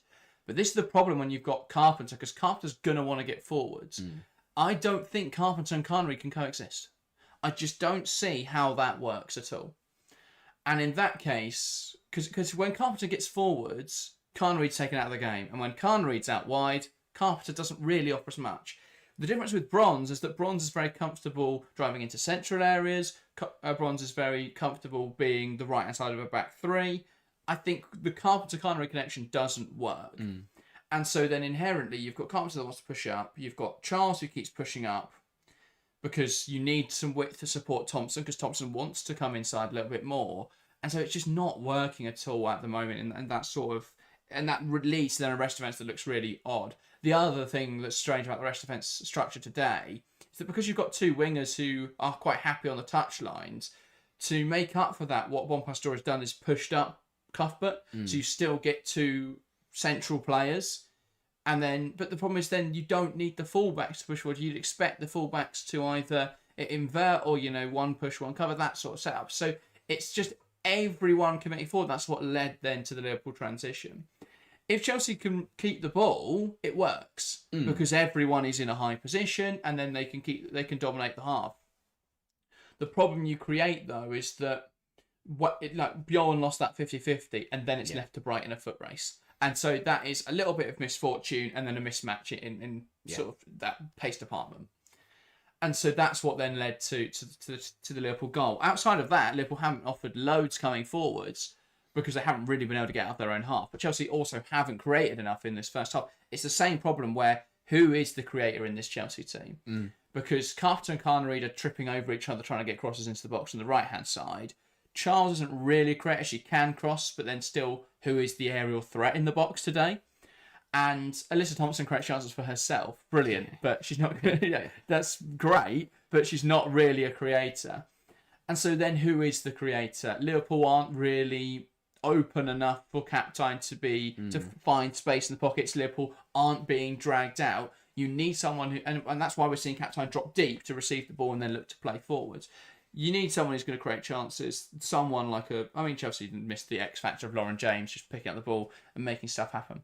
For the goal, though, Captain did turn creator, drove forwards really well, and this was a fantastic pass into Alyssa Thompson. Yeah, it was probably Captain's best moment of the 45. It didn't get much. We probably got worse from there. But yeah, really good drive forwards and a great ball. And that's when she had the space, and it shows what Captain can do. If you give her space to use and space to run in, she'll make full advantage of it. But it's a great run from Thompson, timed perfectly. It's very tight, but just looks to be just onside. But it does well, and again, we spoke about it when the goal happened. It's Nagano here covering for Fisk, who got caught hard at the pitch and just doesn't deal with the fact that Thompson's going to come inside on that right foot, and it's a great strike. Nothing fake Kirby can do about it. But Nagano's weight is just shifted the wrong way. She expects Thompson to go to the byline. Instead, Thompson comes in on that right foot, opens up the space to get the shot away, and it's a brilliant strike. And you don't save those, but it just shows how good Alyssa Thompson can be. 2 goals now in 2 games, and both of them have been absolutely brilliant. She's the kind of player, doesn't do tap-ins, doesn't do scrappy goals. Every goal Alyssa Thompson scores is going to be a nice, neat finish or an absolute worldie. It's been really good so far from Thompson out on their left-hand side. And I think that Chelsea have done well and they've come forwards, but as you say, it's been nothing clear-cut. It's been no opportunities I've looked at. And, bar the Macario one at the very end of the half there, I haven't looked at these opportunities and thought, how have Chelsea not scored? It's been one of those games in front of goal. As I say, chance creation hasn't been there. I think, again, that's a structural issue and also a personnel issue in terms of who are those creative players. I think, as I say, Conreed and Carpenter are trying to do the same thing. You need someone that's good. You need a more complementary profile. If you're going to play Ellie Carpenter, I'd rather have someone like a Micah Hermano who's going to tuck in and play as an attacking midfielder to allow Carpenter to overlap. When you look at similar roles to sort of what Jess Park does at Manchester United, and then I'd be very happy with Charles tucking into the left-hand side of the back 3 and Thompson on the width on the left. That, for me, works.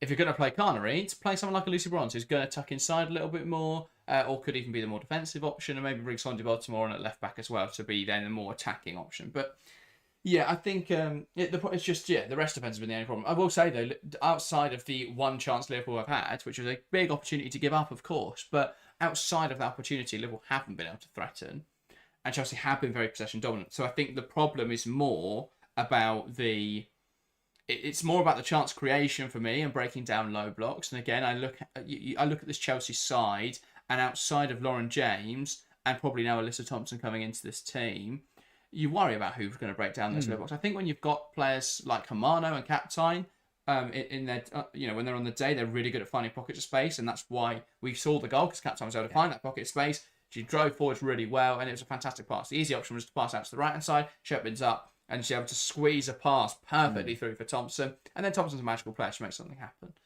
So yeah, that for me will be interesting. Is who can come on and create chances for Chelsea. I think when Lauren James comes on, that changes the game. I'll be very surprised if there aren't any changes at half-time, but equally this is Bon Pastor. Yeah. I think it's also, it's the optics of the game, because XG is almost exactly level. Liverpool 0.77, Chelsea 0.74. Chelsea's struggling to register shots on target, though. 5 shots with only 1 on target. Liverpool 3 shots, 2 of which have been on target. Both sides have created 1 big chance each. So at the half, if it's based on the merit of those chances, Makaro should have scored the end of half there. Olsen should have scored her chance, and then Thompson obviously making the difference by being a magical player. 2-1 probably would have been a fair scoreline, but obviously, they cancel each other out really. Thompson coming up with a bit of magic, Makaro missing a chance he shouldn't miss. So I think 1-1's fair, but yeah, it'd be interesting to see. If Chelsea don't give up transitions and can become better and are better at breaking Liverpool down the final third, I don't think they'll have any problems in the second half. That's not a given, because the transitions have been a problem for Chelsea this season. I don't think Millie Bright can play in a flat 4, especially in terms of when that becomes a 2 in a rest defence. Think about if it's a flat 4, but the left back's going to tuck in, and so Bright is the centre of that defence, that's fine. But that's not what's happening, and too often this season, Bright is defending large wide spaces, and she's not a wide space defender. She's just not quick enough. She's not mobile enough to play that sort of role anymore. And that, I think we've seen so far this season, she either has to commit a foul or gets beaten. And that's not good enough for a Chelsea centre-back. So I think people bemoan the 3-back because it protects Bright, but I think for this season, that's sort of got to be a consideration. Yeah. I think the 3-back will be played as well against Barcelona. You want to be a bit more defensive in that game and then look to sting in transitions. I think it's good that Chelsea developed that. But yeah, I think it's interesting to see the selection. First, half-time changes will be interesting. I hope we see something for Chelsea. More in terms of, I think it's less of a necessity and more of, in terms of the tactics, and more of, it would be nice to see that after an underperformance in the first half, the standards are sort of questioned. Yeah, 100%. I think that it's really hard to work out what's going to happen in the second half, because, as you say, Chelsea, you'd expect to see changes and expect to see Chelsea up it, but also there'll be that realisation that will Liverpool stay at this level for another 45 minutes, because I think we have to say a word on Liverpool. They've played very, very well. It's been a brilliant performance, and they haven't created much, but they've been very, very good on the ball, and when they had an opportunity, they have taken it, and it's been very clear. They haven't wasted the ball, they haven't wasted possession by just smashing it over the bar or being sloppy with it. They've got away with it a couple of times, don't get me wrong, but I think on the whole, they've actually looked really, really strong, and Liverpool have competed very, very well. So yeah, I think that it'll be interesting to see where Bon Pastor feels Chelsea are. If she's concerned that Liverpool are going to put in another good performance, and Chelsea definitely need to up it and make changes. But I think, as you say, it's one of those where Chelsea will want to forget what Liverpool are doing and will realise that the Chelsea standard hasn't been good enough, and that needs to be rectified, need to be creating more chances and need to be doing more with those chances, regardless of how well Liverpool are playing. Chelsea don't want to win this game because Liverpool drop off. Chelsea want to win this game because they get better and they improve and go out and score a few goals. But yeah, it'll be interesting how the second half's played out. I think that Chelsea definitely need to I think they should make changes and definitely need to improve. If you Gareth Taylor and Liverpool, you're saying go out there and do exactly the same thing you've just done. I think Chelsea got to play the opponent a little bit more. Liverpool are sitting in a very narrow, compact mid-block, and what Chelsea are trying to do is pick out players inside that. And that's you're not really drawing midfielders out. I mean, there is different ways you can do that, and I think that's what, they're using Cuthbert and Hamar and Captain today. to try and draw some space in that midfield, and Makaro's dropping deep, and they're trying to create space there, but it's not really working. Why not, instead of doing that, Chelsea's best chances half have come from being a little bit more direct, being slow in the build-up and invite Liverpool to press. As much as they haven't been pressing, eventually Liverpool have to come forward. So they can't just sit there. And if they are just going to sit there, then you can gain the territory. But Chelsea's goals and chances have come from being very much more, being more direct and being able to play in behind. And there is so much space in behind that Liverpool backline today. There's not a lot of pace in there. I think for me, Beaver Jones is the way to go. Oh, and as we cut back to St Helens, it's Aggie Beaver Jones in a bib, and Naomi Gurma as well. I think that's the perfect two changes. I hope that is Captain and Bright, and they're off, and then that is dropping Macario into the 10 and Gurma to centre back instead of Bright. That was exactly what I was about to say, because what you can do is go 4-2-4 in a way, because what they're trying to do is create space. They're trying to draw out those midfield players. But I think if you drop Cuthbert a little bit deeper, you're going to force Liverpool to press a little bit more aggressively, and then you open up space for those two forward players, or you open up space to play in behind or through the line. So I think they've got to try and draw Liverpool out a little bit more to create space in central areas, but also space in behind. Yeah, 100%. I think that it's one of those where Chelsea have got to balance it now, because, as you said, we saw going for it did hurt them and they got caught out. But they can go aggressive, hunt for that winner, but in a bit more of a safer way. And in terms of, go out and get that goal, but don't do it by going gun-ho and throwing everyone up the pitch. Just watching back the... Aston Villa London should be 0-0 based on the goals that have gone in. Yeah. Neither of them were great. Oh dear. But yeah, it's been a lot of goals. It's been an action-packed first 45 minutes across the Duracell. I can't remember the last time that we got to half-time and every single game had seen at least one goal. No, most weeks they're all 0-0. All there's been goals in all the games apart from the one we're watching. Yeah, that's true. But yeah, West Ham with a double as well. Tidy from Denton, although the keeper should do better. Yeah, Emily Ramsey's had a bit of a shocker there, but Denton does well. And then the corner. Another week. To be fair, it's a really good ball in from a side, and a great header from Tisiak. But Everton, same old story. Poor defending from a corner and poor goalkeeping at the near post.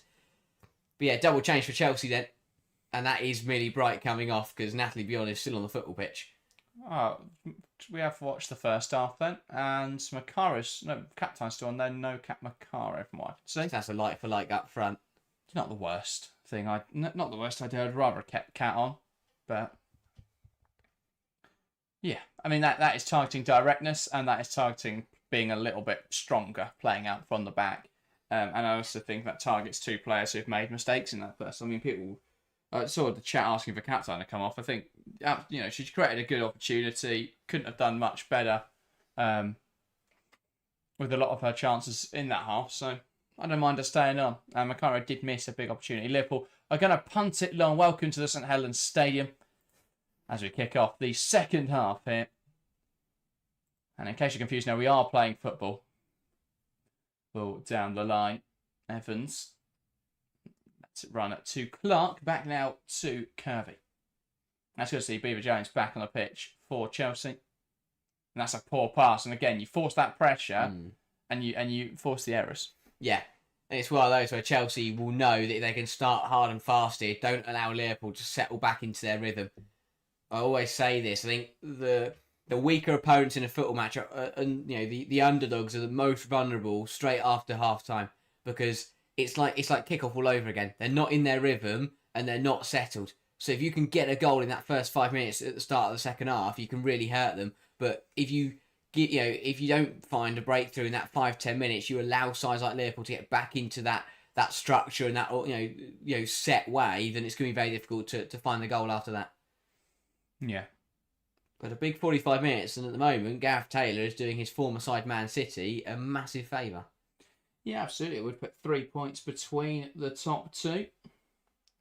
And to be honest, I don't remember the last time Chelsea were 3 or more points off the top of the table. No, and Arsenal were close within 3 points of Chelsea.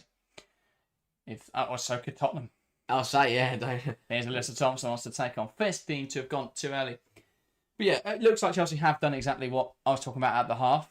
Cuthbert has dropped a little bit deeper into more of a midfield too, especially in build-up. They're looking to bring Liverpool onto them a little bit more. And then I guess Beaver Jones in behind is the plan there. Is bringing Bright off saving her for Barcelona, or bringing her off because she hasn't been good enough? Probably a mixture.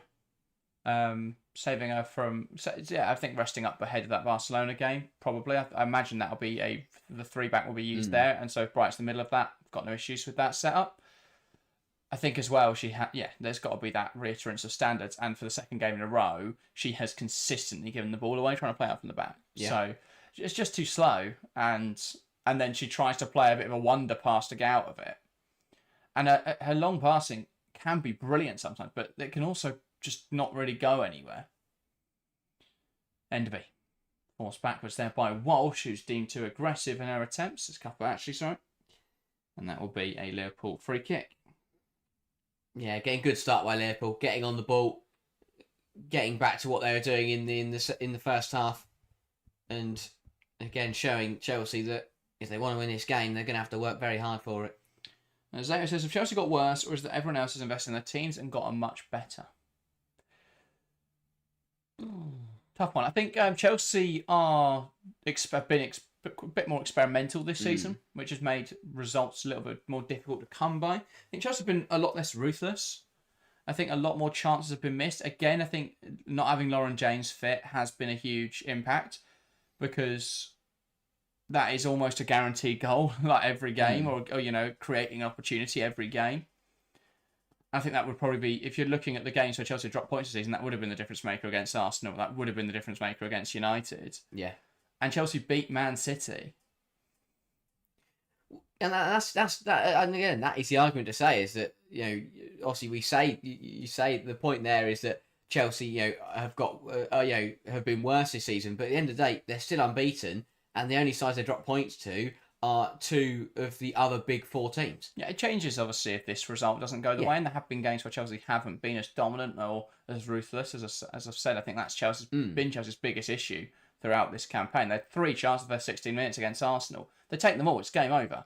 You look at like City yesterday. Yeah. They scored 3 in the first half, game over. Chelsea scored 3 in the first half at the Emirates. It's 3-0 at half time. 3-0 after 16 minutes, in fact. That's the game done. But they didn't take those opportunities. They only took 1 of the 3. Cuthbert here driving that ball forward, trying to slip it in behind. Good defending from Clark. A really important interception. Nagano across now to Woodham. He wants to carry that ball forwards. Now out to the left-hand side. Enderby on back well by Carnareed. Now knocks it inside. And Bjorn launching it out of play. Don't think it's been Natty Bjorn's best game in a Chelsea shirt. I think there's been, not been brilliant on the ball. I think she's committed quite a few fouls, really struggled. With that combativeness and the physical element of today. But again, I think it's one of those where it feels more like it's all coming together to be pretty, below standard performances from everybody. Like Thompson's shone well and looked sharp, and other players have looked decent at times, but on the whole, it just hasn't been that good from Chelsea. Yes, Holland looks to take aim, and that's blocked wide, and that'll be out for a Liverpool corner. I think it's also, to go back to that question asked about, have Chelsea got worse or everyone else got better? I think it's a little bit of both. If Chelsea have been experimenting this season and haven't been quite as prolific in front of goal, despite the fact the chances have broadly remained the same. And then you've got City, who without Champions League football have looked a lot better. I think Arsenal have looked worse than last season, or at least equal to, but the momentum isn't really there. And they're sorely missing a defensive midfielder. I think United looked better until the last 2 weeks, where they've started to look really tired. But Chelsea played them when they were in really good form. Tottenham are a much better side now. So yeah, I think there aren't many sides that have got worse. And Chelsea are playing Liverpool now when they've been in better form, and Chelsea's battered West Ham. Yeah, timing's a massive thing though. So as you say, Man United title challenges for the first 7 games, and now look miles off it. Into the area, headed over by Fisk, and she shouldn't have been allowed a free header in the box there. I think Peng's got to be stronger there as the goalkeeper and come out and claim that. That's a huge chance, as you say. I think Fisk's biggest problem there is that she's almost too close to the goal. She's not to get over that ball there is very difficult, and it takes a nick off Bjorn on the way through, which kind of takes it away from Fisk almost. Just takes a nick off Bjorn's shoulder, which then puts it onto the top of Fisk's head. But that's a let off for Chelsea. But as you say, Peng, that's falling in a 6-yard box. Has got to do better there. Fisk back now to Kirby. That is a bit of a haphazard clearance, and that's not much better in midfield from Woodham. And now Holland looking to spin. Still haven't mentioned, by the way, Brighton 2, Leicester City 0. Melis and Paul May with that goal. Free kick now for Chelsea. Germa to take. Yeah, Leicester, another one where I think that they did well initially, but they've got to be looking behind them at the moment. Yeah, I think if Everton get their act together, West Ham are looking better, Liverpool looking better. Ball slipped in behind, looking for Beaver Jones, held off well by Clark. I still think the relegation fight will be... I think Liverpool will climb out of it. I think West Ham, I'm not 100% on still. I think Everton will be in there. I think Leicester will be in there. Yeah. Though maybe West Ham proved me wrong. So it's West Ham 3, Everton 0. See, games like that are so weird because are West Ham looking a lot better or are Everton just really poor at the moment? Probably a bit of both. But yeah, fair play to West Ham. They are getting it right at the moment. And Ryan Skinner, we said this was the big game for Ryan Skinner. And she's, by the sounds of it, has absolutely nailed it. Thompson looking to go down the left-hand side. Blocked well by Fisk. And now the ball forwards, held up well by Beta Olsen. Now Capox. Forced backwards towards Holland. Fisk. All the way back now to Kirby. Capox in a defensive sense today has been brilliant for Liverpool. Obviously, usually we praise her for a brilliant attacking output, but I think the work she's done just to retain the ball has been superb. We're going to see more changes here.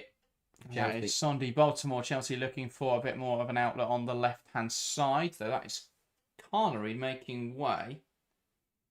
So Baltimore left wing, Thompson right wing. Does that benefit you? Does that help Chelsea? I'm not sure that is a change that massively makes Chelsea better. But it'll be interesting to see. Yeah, I'm intrigued. Ball in behind now for Chelsea again, looking for Beaver Jones. Cut out well by Clark. Charles as well on the press. Cuthbert falls out to Charles, and I think Liverpool are a little bit lucky there to get a free kick. Yeah, I think it's one of those where you don't really need to give anything. Clark came in with a big challenge, got the ball, nothing wrong with it. It was very competitive. Yeah, Liverpool maybe getting away with one there. But again, it's been really good from the Reds. Really good. And Chelsea haven't quite found that next gear yet that, will win them this game. Another goal in the game between Aston Villa and London City. Aston Villa 1, London City Lionesses 2. Isabel Goodwin scores a goal 1.0 XG. What? It was on the goal line. So, what? I don't think I've ever seen that. What do teams do against London City? Do they just capitulate and just let them score from a yard out? Well, the Kuma guy header, how that wasn't dealt with, and I don't know what this opportunity is. But please tell me someone's watched that goal, because I'd love to know more. But that is an Aston Villa side who have won a few in a row now, and have looked brilliant, and have conceded, by the sounds of it, 2 terrible goals. But London City, once again, lead a football match. Yeah. Bizarre. Bonpastor doesn't look best pleased, does she? And understandably so. No, I think she would have wanted Chelsea to cut. She would have wanted the change to have more of an impact than they have. So I don't think Beaver Jones has touched the ball yet. Fisk. No. Now Capox plays it forwards into the feet of Olsen. Bjorn on her back. And forced back, passes it into Nagano. It's one of those where, yes, Liverpool aren't doing much with the ball. They're not really coming at Chelsea. They're not, putting loads of pressure on. But Chelsea can't score goals while Liverpool have the ball. So if from a Liverpool point of view, if Liverpool have the football, Chelsea can't do anything with it. Yeah, Liverpool have more of the ball in the second half than Chelsea. 51% Liverpool, 49% Chelsea. And Chelsea yet to have a shot. I mean, that's the other thing in football. You can't score a goal, you don't shoot. True. Unless you're Tottenham last season. But yeah. Bjorn. Now Peng. I think we expected in these first 10 minutes of the second half to see an improvement from Chelsea, and we haven't got that just yet. Long way to go, though. Germer. Back to Peng. Now Germer. Looking for some sort of forward option. It's a bit like watching Brian Sorenson's Everton try and build up when you've got 2 centre-backs and 1 defensive midfielder and everyone else is just pushed up. Yeah. It's bizarre. That is not a comparison you want at the moment. No, I know. It's not how Chelsea built up at all this season. They've often built up in either an asymmetrical back three or they've dropped in a double pivot. I don't know why and that's the they've thing. gone for what they... I just don't understand what they're doing today. It felt like Chelsea were getting there with that experimentation and were starting to get used to a system. But is this Bonpastor now experimenting again with something? This is just another element. Back to similar to last season. The difference is that the fullbacks are pushing up higher than they should. But again, as we've said, the main reason for the experimenting at the at the start of the season was to improve on that European front. But Chelsea are never going to play this in Europe. They did against Bolton. Yeah, but yeah. In the latter stages, we're not going to see this. But also, they could play this against Bolton without any issues, because Bolton haven't got the players of Liverpool to come running at them. But yeah, it's just been Walsh into Thompson. Now to Carpenter. Looks for the cutback. Beaver Jones down in the area. Not sure how that's not a penalty. And now Charles cuts it back to Germer. Chelsea finally breaking into the Liverpool box. Baltimore comes inside well. Now shifts it to Aaron Cuthbert, trying to squeeze room for the shot. Thompson takes aim. That's over the bar. I'd love to see a replay. Beaver Jones hacked down in the box. It looked to be a really clumsy one, but there's no appeal from anyone in a Chelsea shirt. Beaver Jones doesn't say a word. So I'm intrigued. Oh no. No, it's a dive. That's why Beaver Jones doesn't. It's not a dive, but yeah, it's not. The ball gets away from her. Beaver Jones has. If anything, Beaver Jones got away with one. That's why she didn't complain. Because she did not want a yellow for simulation. But that sums up where Chelsea are at right now. We're getting to the 60th minute, and Aggie Beaver Jones is in a position where she could have just ran past Nagano there and taken the ball on to shoot. Another goal in the game between Aston Villa and London City. It's Aston Villa 1, London City Lionesses 3. Another corner goal for Saki Kumagai. Carpenter. Now Bjorn across to Germer. Into Baltimore. Received well from Sondi Baltimore. Back now into Bjorn. And that's the right hand side with Thompson, who holds it up well. Darts inside, and the guy doesn't get there. It's Cuthbert from range, blocked wide. And well, Kirby, swing at a palm and a miss. And she swung her arm towards that ball. Luckily for her, it wasn't on target. Yeah, saw it out. Unconvincingly so. Really good from Thompson once again. Cuthbert does well. It's exactly what Chelsea need to be doing at the moment. Just hit the target. Just get a shot away. Good block in there, but Chelsea corner. Cuthbert plays it short into cap time. Back to Cuthbert, who gets the ball in there towards the back post. Beaver Jones going for it. Headed out, though. And well dealt with. I think it was Bader Olsen there at the back post. Or maybe Sam Kerr. Yeah, Kerr, Beaver Jones wants to take it quickly. Therefore, catch on to the idea, though, so Baltimore will come and take it. Needs to be a better delivery. Yeah. Don't go for some fancy routine. Just stick it in the penalty area. Ball in. Germer flicks on wide of the mark, and it's given as a goal kick. Much to the frustration there of Naomi Germer. Yeah. I'm going to tell you right now, the referee had no idea where that had went. So the safe option there is the goal kick, and was the right option, as it came off Carpenter last. But, again, not a brilliant delivery. Just trying to pack the front post. We see this a lot in the DSL. I never really understand it. I've never thought the way to go on a corner is to put balls in at the front post and try and bundle it home. That's never really been the way to score a corner. Yeah, front post deliveries. If you can... Ask London City, because they score every single goal they've scored this season has been a corner, I think. We've got our opposition nicely if they'll forget how to defend. Yeah, and it's allowed Saki Kumar to run around the back and just head it in on the goal line. Another change for Chelsea. Lucy Bronze now. And that is for number 14, which I believe is Natalie Bjorn. So Bronze to right centre half. Again, how's that going to change this game? Yeah, I think you look at the players on the field and you could do a 3-back here, but they're not. It's really interesting. They are doing 3-back. Okay. Well, that... Or possibly. I don't know. No, yeah, it would make sense, yeah, because Charles would go left centre half and you've already got Baltimore on there. And Charles coming too wide, No. really. Germa. I don't know why Charles has been higher than Baltimore at times in this half. That, for me, doesn't make any sense. I think... Carpenter. Walsh. Yeah. Carpenter back to Bronze. Gets it up there. Lark. Big header there. Decision making for Liverpool defensively has been so good today. And it's between when to step up, when to sit off, when to go, when to not. Charles knocks it forward into Baltimore. Holds on to it well. Wants to take on Fisk. Seems to have gone too early there. And again, I'm not sure how. Exactly. I think it's another tight one. But again, Liverpool stepped up there, have timed it well. And that's what I'm talking about. They've managed it really well, that back line. Clark did it well, there for a clearance. It's how they created the goal. Woodham timed it perfectly, stepped up onto a Chelsea pass and pounced on it. And Liverpool have defended very, very well today. Evans. Knocks out to the left-hand side. Bronze gets us definitely now a back 3. Rest defence. Here is Captain. Pokes it through. Beaver Jones runs off the shoulder, rounds the keeper. Finishes it off, and that is the offside flag up. She went too early, Captain. Shouldn't have played that. Yeah.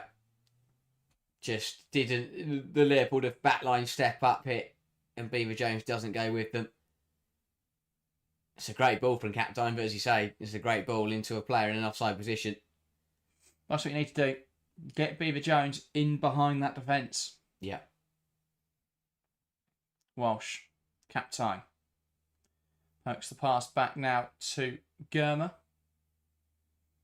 And now goes back to Peng. But yeah, this is more like it, an asymmetrical back 3. Opens up the space in behind. Beaver Jones bearing in on goal. Licks it over the keeper. Is it on target? Bounces just wide.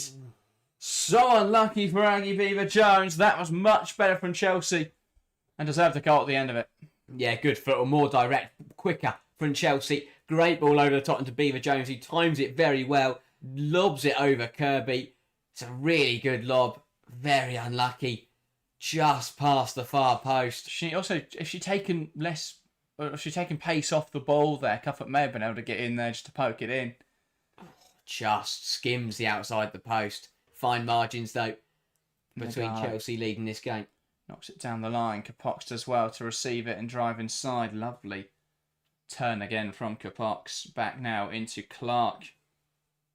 But that should really be 2-1. Chelsea, unfortunate there. Beaver Jones just lobbed just the wrong side of the post. Baltimore wants to take on Fisk. Fisk can't handle her. And suddenly Baltimore drives it forwards. Beaver Jones has gone too early again there. Got to time that better, Aggie Beaver Jones. That one was weird because she looked along the line. You saw her before the ball came in from Baltimore. She has a look. She looks there and then double checks. So she's checked when her run is and still got it wrong. Do you think she's onside there? Yeah, better from Chelsea, but just getting caught out with that high line from Liverpool and Beaver Jones, not high, but the higher line. She's going to get... Well, it's a high line, really, for Liverpool. She's going to get one right. Yes. And Liverpool aren't adjusting for that. No. So it's going to keep open that she's offside. Cuthbert. But yeah, much better. Chelsea has really upped into it. Carpenter with space to drive into. And Thompson's tucked in well to give Carpenter that wide space. Walsh. Lovely turn. Now across to Germa. This game is definitely going in the way of Chelsea. Charles. Well, the tide is turning. Baltimore shifts it inside to Cuthbert. Germa has lots of options for that long ball in behind. Now Peng, who wants to be the central centre-back in build-up. Germer, Cuthbert into Walsh. Shifts it inside to Beaver Jones, who receives it well. That's Baltimore. Ahead of her, uses Charles as the wide option. Knocks it inside. Good ball. Kirby's there, though. Again, really nice football from Chelsea. Yeah, moving it much quicker. It's really good. And Liverpool getting dropped deeper and deeper. Beaver Jones does well here. Drops in deep. Becomes that link-up player. Allows Captain to hold that front centre position. And yeah, Bronze right about chest ball. it down. Now Baltimore tries to squeeze it through the lines. That was never going to come off. That's To be very perfect. And Hope Nagano made a mistake to get that. Could get away with that. That's the $1 million ball. If it comes off, phenomenal. But it's, yeah, very unlikely. One back well in there by Carpenter, and then it goes for a Chelsea throw-in. And the Tide, it just feels like momentum shifted again. Chelsea have had those chances now. They're starting to believe. Beaver Jones scored. Beaver Jones had one just past the far post. Yes, the tide has turned. Subs are making a difference, and Liverpool starting to tire. That especially that front press has become a lot weaker. But the problem is, you look at that Liverpool bench and you think, who do you bring on that is going to positively impact this game? Charles, Cuthbert, wide now into Baltimore. Options in the box if she can pick them out. Not a bad ball. Clark though meets it. Holland heads away only as far as Charles, who tries to bring it down. Kapox though quick to press. Here's Germer. Lovely pass into Walsh. Walsh into Baltimore. Pokes it inside. Cuthbert touches on. Beaver Jones. Now Cuthbert. Need to turn there and go into Thompson, really, but goes to Bronze. Now to Thompson. Problem is when you let Liverpool drop in like this, it's harder to create that space. Yeah. Cuthbert. Not a perfect pass, but it just finds its way back to Germer, and everyone's pushed up. Does manage to squeeze it back across to Bronze, and this will just draw Liverpool out a little bit more. Thompson drops in to receive it. Now knocks it wide into Carpenter. Carpenter reacted to that well. Now needs support. Lays it into the run of Thompson. Too much on that, though. Yeah, again, better from Chelsea. But as you say, because Liverpool are now dropping those couple of yards deeper, there's not as much space to use to try and find the likes of Beaver Jones. Still just got to take more shots as well, I think. Yeah. I mean, 63% of the ball now in this second half. Oh, in this game, sorry. Second half, 56%. So they've had a little less of the ball, but that was because Liverpool were a bit more possession dominant in the start of this at the start of the second half. But they've still not put a shot on target, Chelsea, despite now having 4. They didn't have any in the first 10 minutes, 12 minutes of the second half. 12 minutes since then, it started, as I say, to turn. But still not putting shots on target. Still not taking these opportunities. 2 big chances missed for Chelsea just in the second half alone. Yeah, and Liverpool have dropped that stand a little bit. I spoke about it at half-time, but they're not trying to play out now. Kirby played it short to Clark, who just smashed it up long, looking for Holland. That's the thing. Chelsea have had 1 shot on target. It's gone in. Just have more shots. Faye Kirby is not an incredibly comfortable goalkeeper at this level. Take shots. We've seen this season. I mean, Ornella Vignola did it. She scored every time she had a shot on target. Yeah. Here is Germer. Looks to play it in behind. It's a good run, but won't quite find Beaver Jones. Kirby's out quickly to collect it. Yeah, it's what Liverpool need now. They've got to drop a little bit deeper, and Kirby's got to be quick off that line to try and manage that threat in behind. Faye Kirby this season has conceded as many goals as she's made saves. So for every shot on target, every other shot on target, goes in at the moment against Faye Kirby. So get more shots on target. This plays it forward. Germer cuts it out well. Charles. Pass back now to Peng. Well, that's one way to win a football match. Lauren James readying to come on for Chelsea. That's a good change to be able to make. Fisk under pressure here from Charles. Smashes it forwards. It'll drop in midfield here for Kapox, who manages to get away from the Chelsea press and go back to Clark. Now Woodham. Thompson does well. One back by Carpenter. And that's out for a Chelsea throw-in. Not sure what the Liverpool frustration there is. Woodham's ran herself into trouble and lost the ball. Yeah, Sam Kerr seemed to be adamant that it was her throw-in when she made the interception. Woodham, as you say, went bounding forwards and then kind of got stopped in her tracks by herself. But, well, Chelsea's last roll of the dice then, and that is Niamh Charles coming off for Lauren James. Baltimore to left back. James to back right to the wing, and then Thompson to left wing. Chelsea's last roll of dice, but what a roll of dice it is. It's Lauren James with a note. Just put Tots on target. Yeah, shoot. Here's Thompson. Thompson staying on the right wing, by the way. Ball into the box, blocked away well. Already there. That could have been cut back to Lauren James, who was sat on the edge of the area by herself. Gurma's reading through the It's quite instructions. a big novel. note. As I say, They're what? going to perform Hamilton. They got the script. Almost I was written a paragraph. Right, do you want to read the essay? Gurma will tuck it in her sock. Match report in the first 70 minutes. Ball in from Baltimore, headed away. We'll drop now for Walsh. Here's James. Tidy movement from James. Walsh, James. It shifts it to Thompson. Back to Lauren James. It's got to go in the box, surely, and it does. Headed away, though. We'll drop now to Carpenter. And again to Lauren James. Shifts it into Captine, who can't quite hold on to the ball. And now Liverpool could break away. Enderby. Shifts it into Olsen on the left-hand side now. Carpenter trying to force her backwards. Does well. And regains possession. Good win there.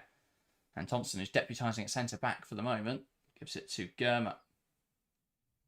Better from Chelsea in the last 10-15 minutes, but the problem is there are only 17 minutes remaining. If they want to win this game, they've got to do it quickly. Carpenter. Down the line into Thompson. Now Walsh. Plays it in behind. Lauren James. Gone too early again there. Both of them. Both Nailed the ball in behind, but was offside. Both Beaver Jones and Lauren James were offside there. Got to be better at holding that run, Chelsea. Liverpool's line is really high, but it's really organised. Yeah. They're nailing that stepping up every time. I'd say it was my biggest worry was that lack of organisation, but they've done very well in there. And I think, again, it's another sign of how they have improved massively defensively. Last season, I mean, they have been very defensive in the second half. They haven't had a shot on target for 33 minutes, Liverpool, which was in the first half. A little bit slow playing out from the back here. Beaver Jones putting pressure on Kirby. Out now to Fisk. And Gurma, that's again too aggressive in attempts to win back the ball. What do you pay? Chelsea haven't had a shot on target since the Thompson one. Oh, yeah. That's at 9 minutes. I don't know what's, I don't know what's the guy I've watched. So we haven't seen a shot on target in this game since both goals for either side. No, Liverpool have had one other, which is Sam Kerr in the 12th minute from range, Peng with a comfortable play. Someone on one of the touchlines has just got in the book. I think it's Rose Fisk. Oh, was it? I don't know, based on the fact they panned to her, I thought so, but maybe not. I'll say he just ran over to the bench, I thought. Yeah. We'll find out. Chelsea goal kick, 15 to play. Still a lot of time, quarter of an hour, plus additional. Yeah. Chelsea do need to, well, hurry up a little bit. Bit of a weird situation because Chelsea are out of changes now and stoppages. Liverpool have not made a single one. Well done, Gareth Taylor. Yeah. Jones carries the ball forwards, gets stuck in her feet a little bit there, and just slows it down. Holland wins it back.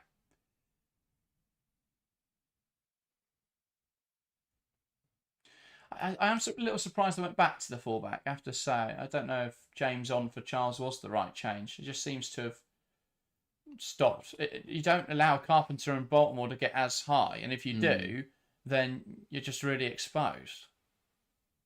Peng here, playing out from the back, ends up running herself out for a corner. Just no idea what anybody for Chelsea is doing there. The ball goes down the line from Enderby looking for Olsen. Carpenter gets on it, then just tries to shield it, which is never going to run out for a goal kick. Instead, pokes it to Peng, who has to take her first touch on the touchline, and then from that point on, she's always in trouble. Yeah, I think she should just shift it left though quite quickly. Yeah, she's under pressure, of course. Well, I'm not sure what Carpenter does initially, but touch left. Yeah, to Gurma. Instead, she tries to drag it back to the right side, but there is no one available. Because even though Gurma's under pressure for Kapox, at least Gurma could just smash that ball out for a throw if she really needs to. Needless corner here. Walsh, and they play out to the left. Holland now into the area, and that's kneed away by Bronze. It'll drop on the edge for Captine, who heads it on. Thompson can't quite get there. Cleared to Lauren James, who shifts really well out to the left-hand side. Baltimore, it was a yellow card for Grace Fisk. That's a poor touch from Baltimore. She'll get away with it, though, as she receives the ball again. James. Lovely pass down the line to Baltimore. The sides opts against, knocking it down the line. Get to Captain. Back to Sunday. Baltimore who get there at the byline. Puts it in towards the back post. Beaver Jones brings it down. Now Carpenter. Back to Beaver Jones. Flood of red shirts in the Liverpool penalty area. Everyone's dropped into their own box. James. Now Baltimore. Puts it in there too close to the goalkeeper, and Kirby makes the claim. Got to be a better ball in than that. It's good from Kirby. Comes out and claims it well, but got to be a better ball. It just in between two Chelsea shirts and too close to the goalkeeper. But that's the problem when Liverpool are dropping so deep. You're going to find it hard to. It's got to be a pinpoint ball into the box to pick someone out. Tottenham opted for Ash Neville. We're just learning. Fun. Header forwards from Germa, cut out by Fisk. No England either. Nagano out to the left-hand side. Oh my God, Cooney Cross starts again football as well. Bronze wins it back. Now Cuthbert carries it forwards. Options to the left and right. Now goes to Thompson, who wants to take on Woodham. Has to take the game. That's the wrong decision. The cross is poor. If there wasn't anyone at the back post, and even if it was, it had gone 10 yards over their heads. It's game on as well between Brighton and Leicester. Brighton 2, Leicester City 1. Shannon O'Brien with the goal. I'll say some very quiet. We're a flurry of goals in the first 45 minutes around the grounds, but well, yeah, we haven't seen too much. And City stopped having corners, Yeah, and West Ham have probably just sat in their own goal now, waiting for the game to finish. Baltimore and Everton are still trying to play out from the back.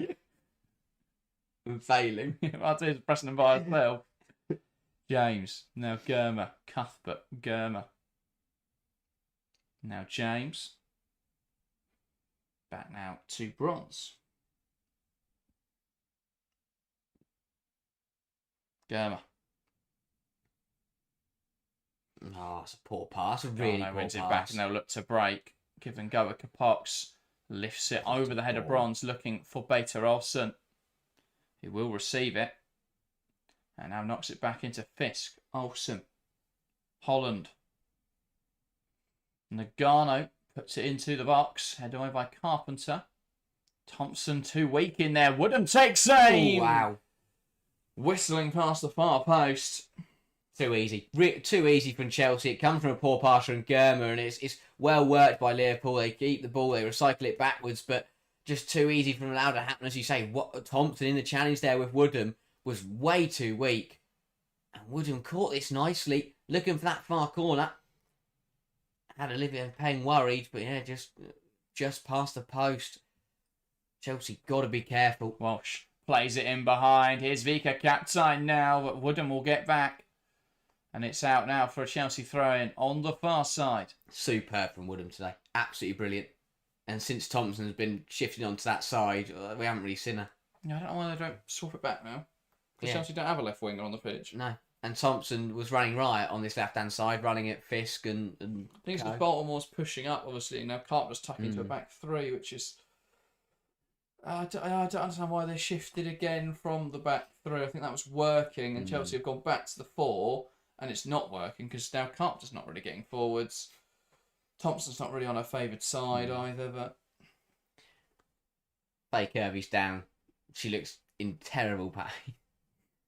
Yeah, it's smart from Liverpool, sending Faye Kirby down, getting a bit of a tactical stoppage, chance for Gareth Taylor to give his side. I mean, that still hasn't made any subs. That is true, but it also gives Chelsea a chance. It does, but what can Chelsea do?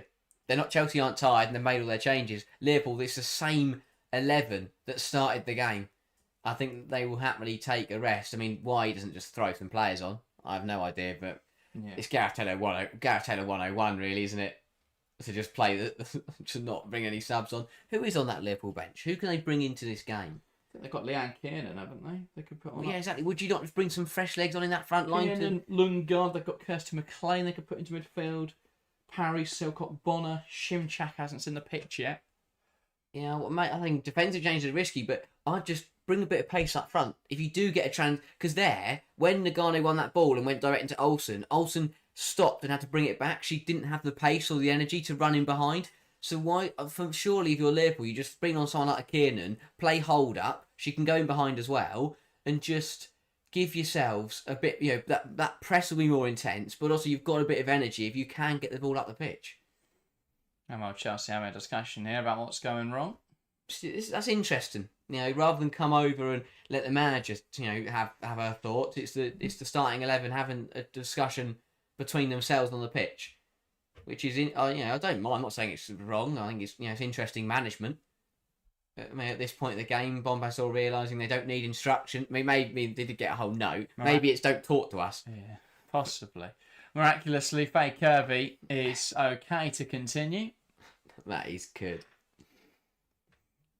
Take shots. Here's Bronze. Feeds it through the lines into Beaver Giants. Tries to bounce it back.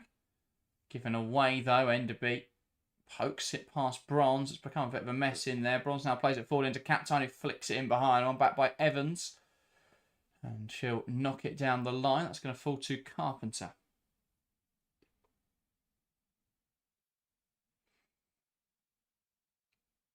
Germer into Baltimore under pressure. Lovely spin from Sondi Baltimore. He's forced backwards. James. Because there should be 3-2, but Ebony Salmon has missed a sitter. Again. Yeah, Villa, what a weird result that will be if they can't turn that around in the late stages. I know, I wish I had Captain Georgia Mullet now. They've been brilliant for the majority of the season. And then the teams just rock up at London City and forget how to play football. Bronze. Plays it forwards, looking for Alyssa Thompson. Wants to take on Lily Woodham. Thompson. Nowhere to go and then slips. Again, brilliant from Woodham. Thompson just can't find a way past her. Looks comfortable. No. She looks better on the left. Yeah. Such an interesting change. Bronze. Plays it in behind and Thompson can make the run off the shoulder. She's timed that one well. Wants to take on Woodham. Cuts it back. Here's Walsh. Touch is too slow. Thompson now. Now back into Bronze. Walsh. That's a poor control. And commits the foul. It's a level free kick. Just couldn't trap it. But again, it's all coming because Thompson can't find a way through Woodham. Woodham is defending brilliantly, but as you say, Thompson on that right hand side just doesn't look able to create anything. So then she's forced backwards, and then Chelsea gets stuck in that situation, and Liverpool turn the ball over and win a free kick. And now everyone is 30, 40 yards further up the pitch, and Faye Kirby's going to smash it out for a throw, probably. Faye Kirby launches it forwards, header won by Bronze. And Kerr heads it back inside. Kapox loses out. Cleared forwards looking for Lauren James. Clark will get there. That drops for Walsh. Heads it down to Cuthbert. Now to Baltimore. He wants to take on Holland and does beat her. Baltimore into the box. It's blocked. And Nagano gets it clear. Baltimore probably could have gone down there. She's getting dragged. Wants to try and carry on, but Liverpool packed so many players into the area there. There's no way you're going to get a cross through. Carpenter. Now Thompson. Wants to take on Woodham. Great drive inside from Thompson. Now goes back out to Germer. Bronze. Germer. Bronze.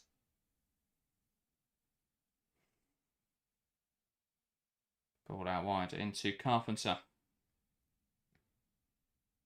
Here is Beaver Jones, and that runs out. Got to get Lauren James on the ball. She hasn't touched it since she came on.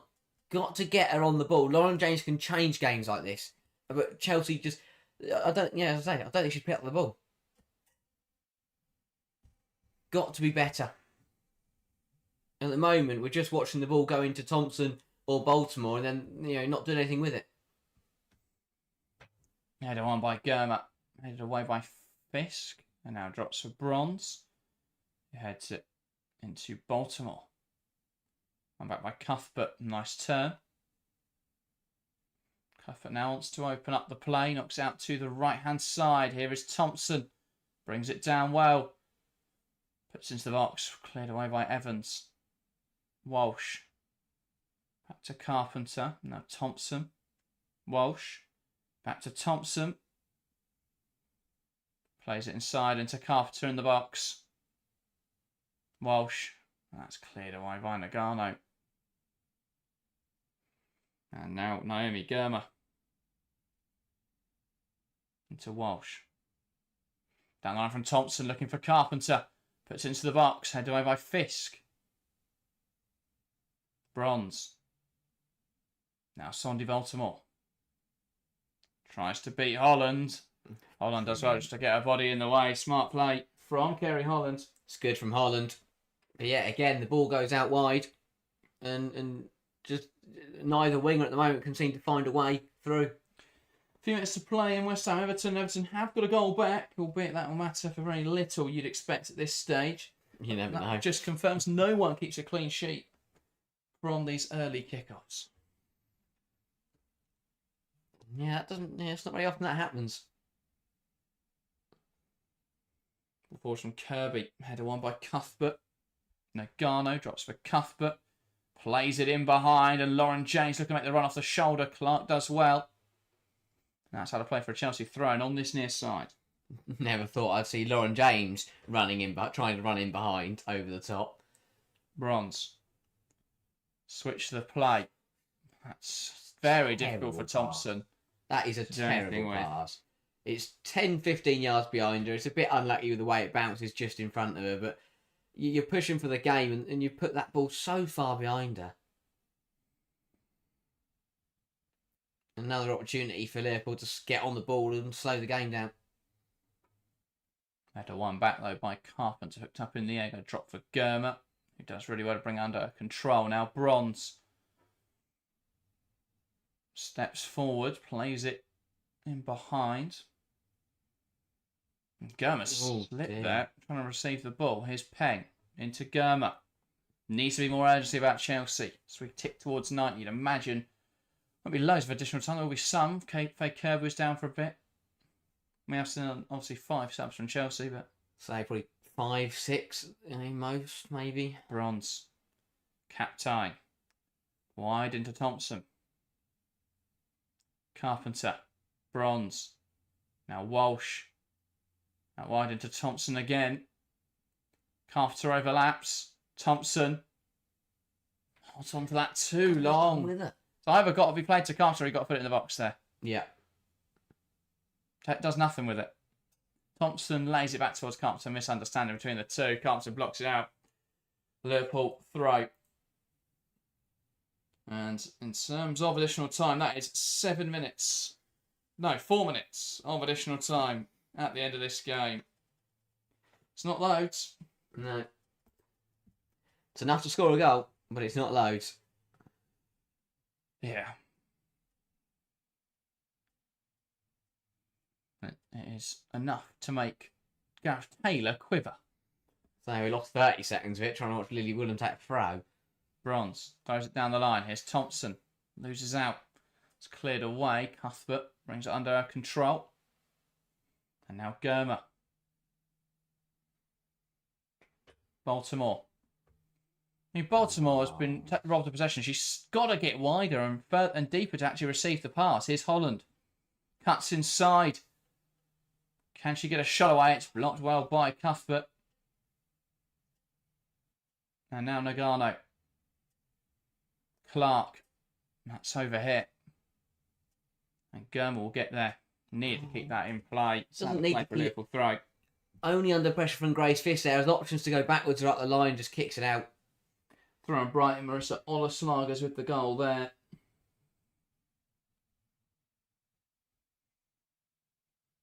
Decision making from Chelsea in the last 20 minutes when hunting a goal has been really interesting. Out and out for a Chelsea goal kick.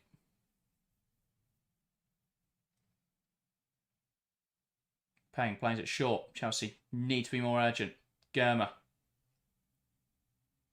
Walsh.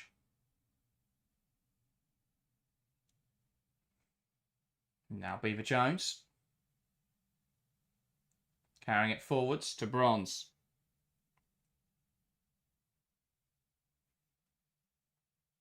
Thompson now. To Walsh. Round the corner to Germer. Cuthbert. Germer again. And now Bronze. Knocks it wide into Carpenter. Goes down the line well here. Ellie Carpenter cuts it into the box. And Kirk clears it away. Headed on by Enderby out for a Chelsea throw. 90 seconds to go. Carpenter. Bronze. Into Thompson. Carpenter. Captain. Looking for Carpenter. And that's out for a Liverpool goal kick.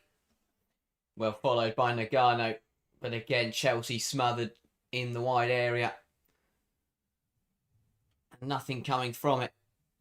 Had all of the ball in the last 20 minutes, but not created enough from it. Yeah. I mean, they've just let Liverpool get in this position where they can just stick everyone in the penalty area. Yeah. And Chelsea haven't had the ball on the edge enough. They haven't taken shots.